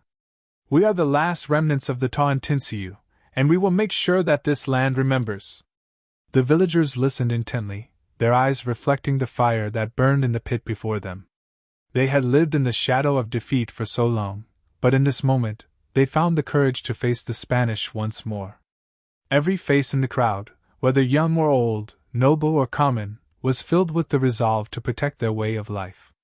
The Inca Empire had been about unity, about the balance of life and nature, and that unity had not been shattered by the invaders. It had simply gone underground, waiting for the right moment to emerge. With a swift nod, Ayar Capac signaled his warriors to gather their weapons, their tools of resistance, spiked clubs, shields, and spears crafted in secret. The Inca soldiers had been trained in the arts of war for centuries, and while they may have lacked the advanced technology of the Spanish, their knowledge of the land, of ambush tactics, and of the ancient ways of warfare made them formidable opponents. As they prepared for the assault, the air grew colder, the shadows deepening around them. It was time. The Spanish soldiers, a large and well-armed force, were marching toward the valley, unaware that the final stand of the Inca resistance was about to begin. The villagers knew that the element of surprise was their only advantage. They would use their knowledge of the land, the terrain, and their ancient guerrilla tactics to their fullest advantage. The Spanish, led by their ruthless commander, Francisco Pizarro, believed that they had all but crushed the last vestiges of Inca power. They had conquered the heart of the Inca Empire, razed its cities, and decimated its leadership. But they did not realize that the Inca spirit still lived on in the mountains, in the temples, and in the hearts of the people. As the first Spanish soldiers entered the valley, they were greeted not by the silent submission they expected but by the thunderous sound of Inca war cries echoing through the night. The rebels emerged from the shadows, attacking with a fury that caught the Spanish off guard. Ayar Capac led the charge, his spear raised high, his battle cry reverberating in the cool mountain air. The sound of clashing metal filled the air, the sharp clang of swords and shields ringing out as the two forces met in the heart of the valley. The Inca resistance fought with the ferocity of lions, each strike filled with the power of their ancestors. The Spanish were caught off guard by the intensity of the attack, their disciplined ranks thrown into disarray as they struggled to adapt to the guerrilla tactics of the Inca warriors. Despite their superior numbers and weaponry, the Spanish were ill-prepared for the ferocity and cunning of the Inca resistance. They had underestimated the deep connection the Inca people had to their land, their gods, and their empire. For every soldier the Spanish struck down, the rebels struck back with vengeance. The ground beneath their feet shook with the intensity of the battle, the earth itself seeming to remember the power of the Inca civilization. As the night wore on, it became clear that the Inca resistance would not win this battle. But they were not fighting for victory. They were fighting to send a message. They were fighting to show the Spanish that they had not won, that the Inca spirit could never be extinguished. And, as the first light of dawn broke over the valley, casting a golden glow over the fallen, the Inca warriors knew that their stand had been heard. Their names would live on, and their ancestors' legacy would endure. The battle was lost, but the Inca spirit had been rekindled in the hearts of the people. It would not die with this last stand. It would live on in every Inca descendant, in every mountain, and in every prayer offered to the gods. The Tawantinsuyu had not been completely conquered. It would rise again, in time, with a new generation of Inca warriors to carry the flame forward. And so, as the sun rose over the valley, casting light on the fallen warriors, the people knew that the Inca Empire, though broken and scattered, would never truly be erased. The gods had heard their cries, and the spirit of the Inca would endure for centuries to come. The wind swept across the barren plains, carrying with it the faint scent of pine and earth. The once great Inca Empire, now reduced to fragmented tribes and scattered remnants, had been dealt a crushing blow. The Spanish had razed the mighty citadels, destroyed the temples, and desecrated the land. Yet, as with the eternal Andes mountains that had cradled the Inca civilization for centuries, there was a force that could never be extinguished, the indomitable spirit of the Inca people. In the shadow of the Andes, near the remnants of a once glorious city, a small band of warriors and leaders from various tribes gathered beneath the sky, now bright with the first light of dawn. Though much of the old empire had fallen, these descendants of the Inca were determined to rebuild, to breathe life into the ashes of their once mighty civilization. Among them stood Manco Inca, the son of the last great ruler, Huayna Capac, and a symbol of hope for the broken empire. The blood of the Sapa Inca ran through his veins, and it was in his hands that the future of the Inca spirit now lay. The sounds of rustling leaves and distant bird calls filled the air as Manco Inca surveyed the landscape. Behind him stood the remnants of the once vibrant Inca people, their faces a mixture of sorrow, defiance, and hope. They had witnessed the fall of their great empire, but they had not lost their will to rise again. The people were beginning to assemble into a circle around him, their eyes filled with questions, uncertainty, but also an undeniable hunger for something more, a future. Manco Inca knew that he stood at a crossroads. The task before him was monumental: to reunite the scattered tribes of the Inca Empire, to restore the legacy of their ancestors, and to forge a new path forward amidst the ruins of what once was. As he stepped into the center of the gathering, the murmurs fell silent. He raised his hands, and for a moment, it was as though the entire world held its breath. The Inca leader began to speak, his voice deep and commanding, yet filled with the wisdom of ages. "The sun rises again," he began, his words slowly carrying across the crowd. "And with it, the spirit of our people. The Spanish may have conquered our cities, but they cannot conquer us. We are the children of Inti, the sun god. We are the heirs to a legacy that stretches back centuries, a legacy of unity, strength, and resilience. We stand together here, as the last of our kind, but we will not be the last. This is not the end. This is the beginning of something new." A murmur rippled through the crowd. Eyes widened, and heads turned to look at one another. There was a flicker of hope, a spark ignited where there had been only darkness for so long. Manco Inca continued, his voice rising with passion. "We have lost much, but we have not lost everything. The land, the gods, the blood of our ancestors, they are still with us. We will rebuild, not as we once were, but as something greater, something that carries the Inca spirit forward. We will restore the unity of the Tawantinsuyu, and we will make our enemies feel the power of the mountains, the sun, and the earth. The Inca Empire is not gone, it has simply changed form. And with your help, we will make it rise again." The gathered people stood still, their expressions shifting from disbelief to awe. Manco Inca had spoken of their future, not as conquered subjects, but as proud Inca descendants, warriors, farmers, artisans, and healers, all bound together by their shared heritage. His words were a call to arms, not just in the sense of battle, but in the sense of reclaiming their dignity and strength. A young woman, her face painted with the traditional markings of her tribe, stepped forward. She was from a distant village, one that had managed to evade the worst of the Spanish destruction. Her voice, though quiet, carried the weight of the gathering. "But how, Manco Inca? How can we rebuild from the ashes? The Spanish have taken everything, our cities, our gold, our temples. How can we restore what they have destroyed?" The crowd fell into a hush, the question hanging in the air. Manco Inca looked toward the woman, his eyes calm but filled with an unwavering certainty. He nodded, acknowledging her concern. "We may have lost our cities," he said, "but we have not lost our hearts. The Tawantinsuyu was not built on gold or silver, it was built on the strength of our people. The Spanish can steal our treasures, but they cannot steal our will to live. We will build not from stone, but from the spirit of the land, from the unity of our tribes, and from the strength of our resolve. We will forge a new empire, one that is not bound by the past, but shaped by the future we create together." A ripple of agreement spread through the crowd. Manco Inca's words had struck a chord with them. They had lived in fear for so long, but now, for the first time, they were beginning to feel the power of their own potential.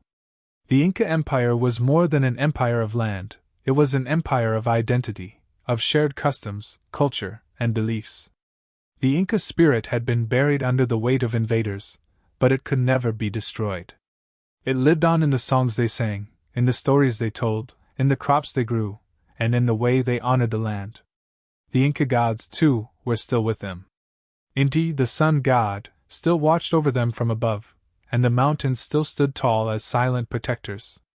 Manco Inca turned his gaze upward, toward the peaks of the Andes, their jagged silhouettes framed by the rising sun. "The mountains stand as they always have," he said. "And so shall we."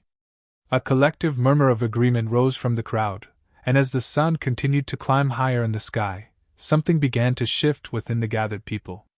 Manco Inca knew that his vision was only the beginning of a long journey. Rebuilding the empire would take more than words. It would take years of struggle, sacrifice, and unity. Yet, for the first time in years, there was hope. Hope that the Inca Empire could rise again, not in the form it once had, but as something new, something more resilient, something that could never again be defeated. As the people began to disperse, each with a renewed sense of purpose, Manco Inca stayed behind for a moment. The valley was quiet now, save for the sounds of nature, birds calling, the rustling of leaves and the gentle breeze. But within his heart, a fire burned bright. The Inca spirit would rise again, and under his leadership, the Inca Empire would be reborn, not from the ashes, but from the very essence of its people. The sun had risen over the Andes, casting its warm light over the land. The day had come. The Inca Empire would not fade into the past. It would live on, in the hearts and minds of its people, forever. The dawn of a new Inca Empire had begun. The path ahead was one filled with uncertainty, but in the depths of the vast Andean mountains, in the heart of the remnants of the Inca Empire, Manco Inca stood firm, unwavering in his vision. Despite the fall of their cities, the empire's once immense control over the land, and the devastation wrought by foreign invaders, the Inca people had endured. They had come together, as he had hoped, to unite not only their hearts and minds but their strength. And yet, it was clear to Manco Inca that the journey was far from over. His dream of reviving the empire, of creating a unified force strong enough to withstand the invading forces of the Spanish, was in jeopardy.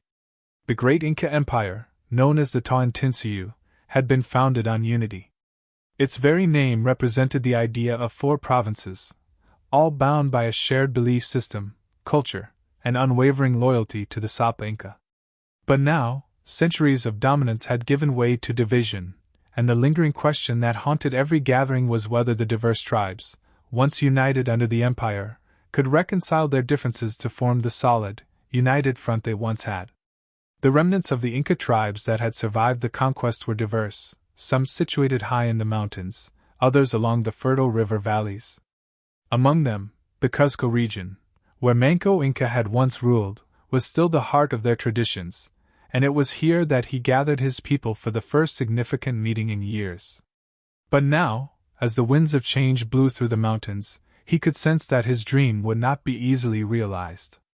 This day, like so many others, was full of heavy skies, signaling a storm both literal and metaphorical. Manco Inca stood before the gathered leaders and warriors, the great figures who had survived the wrath of the Spanish, each leader from different tribes wearing the symbols of their ancestors. They had walked for days to come to this gathering, but each one carried the burden of their tribe's history, fears, and doubts. The mood was somber, tense with the silent weight of the past and the uncertainty of the future.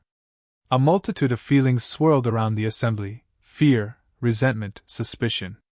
Even now, as Manco Inca stood tall before them, his presence was met with hesitant eyes. Not all the tribes had supported him in the past, and it was clear that there were still some who questioned his authority. As Manco Inca lifted his arms to speak, the wind seemed to grow louder, as if it, too, was anxious to hear his words. His voice, though calm, carried the weight of history, the weight of the Inca spirit that refused to die. He began slowly, the words coming like a steady stream, each one marked by deliberate thought. "We stand here today in the shadow of the empire that was," Manco Inca began, his eyes sweeping over the faces of the gathered leaders. "It was not only the Spanish who sought to destroy us, it was our own divisions, our own inability to unite that allowed them to break our spirit, to fracture us into nothing. But I ask you now, leaders of the free tribes, warriors of the Andean heart, do you not see that our greatest strength lies in our unity?" A murmur of discontent rippled through the crowd. Some nodded in agreement, but others cast skeptical glances at each other. The mountain tribes, particularly those who lived in the higher altitudes, felt disconnected from the fertile lands below. Their isolation had bred distrust, and centuries of different practices and customs had caused them to view the lower tribes with suspicion. A grizzled elder from one of the northern tribes, his face weathered from years of harsh winds and battles, stepped forward. His voice, rough and commanding, echoed through the air. "Unity? You speak of unity, Manco Inca, but we have seen what that unity has brought us. The cities may have been ours once, but they fell, crushed under the weight of foreign invaders and our own greed. We have long suffered under the yoke of the empire's desires, and now you wish to drag us back into its fold?" The tension in the air grew palpable. Manco Inca could feel the eyes of every leader, every warrior, focused on him. But he did not flinch. He had prepared for this moment, and he knew that he could not allow this one voice of dissent to derail his vision. "I do not ask you to return to the mistakes of the past," Manco Inca responded, his voice steady but filled with an undeniable strength. What I ask of you is that you look beyond the history that has shaped us into fragments. What I ask of you is to see that the Spanish are still out there, and they will not stop until we are erased from this land. If we do not unite now, if we do not stand together as one people, we will be crushed again, this time for good. The elder's eyes hardened, but he said nothing more. It was clear that his skepticism would not be so easily overcome, but Manco Inca had made his point. He turned to the others, whose faces were still etched with concern. The Inca Empire was built not just by warriors, but by farmers, artisans, priests, and families. He continued. We were once the children of the sun, with our backs to the mountains, our feet on the fertile lands. We worked the terraces, built the roads, raised our children, and loved our homes. It was unity that gave us strength. Now we must rebuild that unity. Another leader, a young woman from the Crow tribe, stepped forward, her eyes bright with determination. What of our future, Manco Inca? How will you bring us together when we are so different from one another? How can we find common ground when our customs, our ways of life, are so far apart? Her words were more than a question, they were a challenge. The different tribes of the Inca Empire had grown apart in the years since the invasion.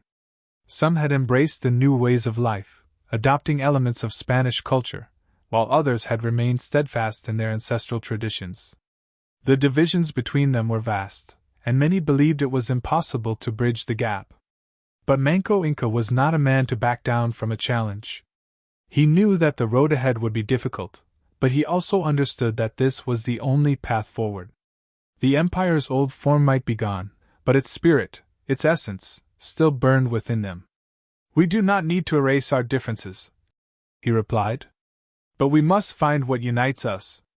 We are children of the sun, descendants of the Inca gods, and we share the same mountains, the same land. It is this land that must be our guide. We do not ask you to abandon your traditions, but we must work together for the future of our children. If we do not, we will perish. The gathered leaders were silent, their gazes a mix of doubt, reflection, and resolve. In the distance, the mountains loomed, silent and watchful. The Andes had witnessed the rise and fall of many empires, and they would watch again as the Inca Empire made its final attempt at rebirth. Let us be as the river, Manco Inca said, his voice filled with quiet power. It flows, carving its path through the earth, never stopping, never turning back. It moves forward, carving new ways, yet always remembering where it came from. The sun hung low over the Andes Mountains, casting long shadows across the jagged peaks and the valleys below. The air was thick with tension, and every breath felt heavy, weighed down by the looming fear that something monumental was on the horizon. The Inca Empire, once a proud and unyielding force, was now hanging by a thread, its dreams of revival teetering on the brink of collapse. The forces of the Spanish were gathering once again, ready to crush the last vestiges of resistance and assert their dominance over a broken people. The final battle was upon them. In the center of a vast encampment, Manco Inca stood before his warriors, the last remnants of his once great army. The Spanish, led by the notorious Francisco Pizarro, had crushed many of their strongholds, and the remnants of the Inca resistance had been driven into the mountains, forced into hiding, fighting a losing war. Yet, despite the overwhelming odds, there was a fire that still burned in Manco Inca's heart, a refusal to surrender, a last stand against the invaders who had ravaged his land. His eyes scanned the faces of his warriors. These men and women were not just soldiers, they were the heirs of the Inca Empire, the protectors of a lost kingdom. Their ancestors had built the Tawantinsuyu, and they had come together to fight for its legacy. The warriors before him were a mix of old, battle-hardened leaders, as well as younger fighters who had never known the glory of the Inca Empire's golden age, but who had been drawn into this fight by a deep sense of duty and an unyielding connection to their ancestors. The air was cold, but the tension was enough to make the skin sweat. Their hearts beat as one, knowing that this would likely be their final stand. Manco Inca knew this was their last chance. Either they would drive the Spanish from their land, or they would perish with the memory of the Inca Empire dying with them. It was then that Manco Inca began to speak, his voice low but powerful, carrying through the cold air. He had given many speeches before, but none like this. He had once led an empire. He had once commanded the people of the Andes, their hearts and their minds united in the spirit of the Inca. Now, he would lead them one last time into battle. There would be no second chances. This was their fight for survival, for the honor of their ancestors, for the future of their children. We are the children of the sun, descendants of the great Inti, the sun god. We have stood strong through centuries of hardship, through the Spanish invaders, and through the destruction of everything we once held dear. But even now we are here. We are not dead. We are not broken. We stand strong, in the shadow of our ancestors, ready to fight once more for the land that is ours by right. This is not just a battle for survival. This is a battle for our honor, for our heritage, for everything that defines us. His words, though simple, resonated deep within the hearts of his warriors. These were men and women who had witnessed the fall of their once mighty empire, the destruction of their homes, and the slaughter of their families. And yet they still stood. Manco Inca's speech did more than just rally them, it reminded them of who they were. They were not just subjects of a broken empire, they were Inca, warriors, survivors, the last remnant of a once great civilization. In the distance, the Spanish forces were already gathering, their ranks swarming across the valleys, their banners flying proudly in the wind. Pizarro's men had come prepared for battle, confident that this would be the final crushing blow to the Inca resistance. But they did not understand the resolve that burned in the hearts of these warriors.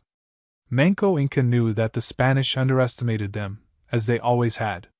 As the Inca army prepared to march, Manco Inca led them through the rocky terrain of the mountains, their journey taking them through dense forests, narrow paths, and high cliffs. Every step brought them closer to the enemy, but also to their final confrontation. The warriors moved with precision, their discipline honed over years of warfare, even as they fought with limited resources and dwindling numbers. As they reached the open plains where the battle would be fought, Manco Inca could feel the weight of the moment. He knew that the Spanish would be formidable, their weapons advanced, and their numbers greater. But he also knew that this battle would be one of attrition, a battle of willpower and strength, of spirit and legacy. They could not afford to lose this fight. The Inca warriors gathered their spears and shields, their weapons and armor a testament to the traditions of their people. Each warrior wore the symbols of their tribe, the patterns and colors of their ancestors. There was no more talk of retreat. There was only the shared understanding that they would either die in the pursuit of their empire or make their stand against the invaders who had taken so much from them. As the battle began, the Inca warriors charged, their war cries echoing through the mountains. The Spanish soldiers, surprised by the ferocity of the attack, tried to hold their ground, but the Inca pressed on, their hearts full of rage and determination. The clash of steel against stone, the screams of battle, and the pounding of hooves filled the air. For hours, the two sides fought with all their might, either willing to yield. The Spanish fought fiercely, but the Inca fought with the desperation of a people who had lost everything. Manco Inca moved among his warriors, his presence a beacon of hope and resolve. He fought like a man possessed, wielding his weapon with a skill that could only come from years of training and the deep connection he had to his people. But as the hours wore on, it became clear that the Inca were losing ground. The Spanish soldiers were well disciplined, their weapons far superior to the makeshift weapons of the Inca. The battle was slipping from their grasp, and with it, their last chance to reclaim their empire. The Inca warriors fought valiantly, but the numbers of the Spanish were overwhelming, and the tides of war seemed to be against them. Manco Inca fought valiantly, but his heart began to sink as he saw his warriors falling one by one. The dream of a unified Inca Empire was slipping away, and in its place, there was only the harsh reality of defeat. The Inca had fought bravely, but they were no match for the superior tactics and weaponry of the Spanish. As the battle raged on, Manco Inca knew that the fight was lost. The Inca resistance would not survive this onslaught. He could see the fall of his empire, the destruction of everything he had fought for. His people had fought to the last, but the Spanish were relentless, their greed and hunger for power consuming everything in their path. With a heavy heart, Manco Inca realized that this was the end. The Inca Empire was no more. Its dream of revival had been crushed beneath the heel of foreign invaders. The spirit of the Inca people, though strong, had been extinguished by the forces of the Spanish, their legacy lost to the winds of time. But even in defeat, there was one last spark of resistance, a glimmer of hope that would burn in the hearts of the Inca people for generations to come. The Inca Empire had fallen, but the spirit of the Inca would never die. The evening sun dipped below the jagged peaks of the Andes Mountains, casting a fading light over the battlefield. The air was thick with dust and the stench of blood, a grim reminder of the clash between two civilizations. What had once been a vast empire stretching over thousands of miles, teeming with intricate roads, monumental cities, and a people proud of their heritage, was now but a memory. The Inca Empire, the great empire of the children of the sun, had been reduced to a shadow of its former self. Yet, despite the devastating defeat, the echoes of its glory still resonated in the hearts of those who had fought and died for it. On the battlefield, the ground was littered with the fallen, both Inca warriors and Spanish conquistadors, a stark reminder of the brutal cost of the war. The last of the Inca fighters, though weary and bloodied, still held on to a fragment of hope, an ember of defiance that refused to be extinguished. Among them was Manco Inca, whose once commanding presence had inspired his warriors, but now stood as a broken man, the weight of loss heavy on his shoulders. He gazed at the remnants of his army, the survivors who had fought valiantly against an enemy they could never truly defeat. As the final remnants of the Inca army began to retreat into the mountains, Manco Inca realized that the dream of restoring the Inca Empire was forever shattered. Yet within him was the belief that their struggle would not be forgotten. The legacy of the Inca would endure, even if the empire itself had fallen. For the Inca, the concept of empire was not just political, it was spiritual, deeply intertwined with the land, the people, and the gods who had watched over them for centuries. Through the dense mountain forests, Manco Inca and his surviving warriors disappeared into the shadows, leaving behind the battlefield.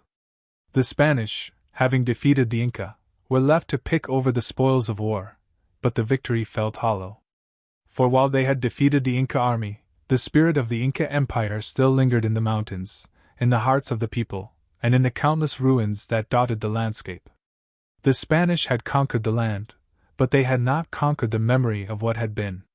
In the years that followed, the Inca Empire would fade from the annals of history, its memories slowly slipping into obscurity. But there was one thing that the Spanish could not take: the resilience of the Inca people.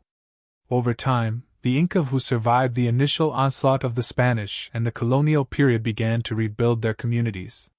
They preserved their customs, their traditions, and their spiritual beliefs, often in secret, hidden from the prying eyes of the Spanish. While the Inca Empire was no more, the people continued to honor their heritage, and the empire lived on in their descendants. The legacy of the Inca Empire would not be measured by the vastness of its territorial holdings or the grandeur of its palaces, but by the endurance of its culture and the strength of its people.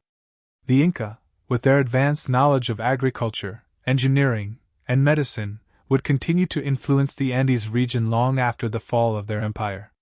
In the highlands of modern-day Peru, Ecuador, and Bolivia, the spirit of the Inca is still alive, embedded in the landscape and the traditions that have been passed down through generations. The Spanish, despite their dominance, could not fully erase the mark of the Inca on the land. The terraced hillsides, the intricate stonework of the temples, and the network of roads that once connected the empire's vast territories continued to stand, enduring the passage of time. The Incas' innovative agricultural techniques, their ability to work the land in ways that seemed to defy the forces of nature, were still in use centuries after their fall. Their knowledge of astronomy, medicine, and engineering, though suppressed by the colonizers, would eventually resurface, slowly coming to light as scholars and archaeologists began to piece together the fragments of a lost civilization. Yet, for Manco Inca, the last leader of the Inca Empire, the battle had ended in defeat. He had fled into the mountains, carrying with him the final remnants of the empire, but the Spanish had pursued him relentlessly. After years of skirmishes, betrayals, and failed attempts to regroup his forces, Manco Inca was eventually captured. But even in captivity, he remained defiant, a symbol of the undying resistance against the foreign invaders. His death was inevitable, yet his spirit continued to fuel the resistance for years to come. As the centuries passed, the Inca Empire became a part of history, a civilization whose splendor and tragedy were etched into the annals of time. Yet, its story was never truly forgotten. The ruins of Machu Picchu, once a hidden city nestled high in the mountains, were rediscovered in the early 20th century, reigniting the world's fascination with the Inca Empire. The breathtaking beauty of the Inca architecture, the intricate stonework, and the high-altitude farming terraces all testified to the remarkable achievements of a people who had lived in harmony with their environment and their gods. The story of the Inca Empire is one of glory and destruction, of beauty and loss, but most importantly, it is a story of resilience. The Inca may have fallen, but their legacy endured. The Inca people were not just subjects of an empire, they were the heart and soul of the land, a living testament to the enduring power of culture, tradition, and the human spirit. As the last echoes of the battle faded, and the sun set behind the mountains, Manco Inca and his people faded into history, but their memory would remain. The Inca Empire had fallen, but it had not been erased. The story of the Inca was not just the story of an empire's rise and fall, it was a story of survival, of adaptation, and of the unbreakable bond between a people and their land. Even in defeat, the Inca Empire had left a mark on the world that would last for generations. The echoes of its greatness, though silenced by the passage of time, would never be completely forgotten.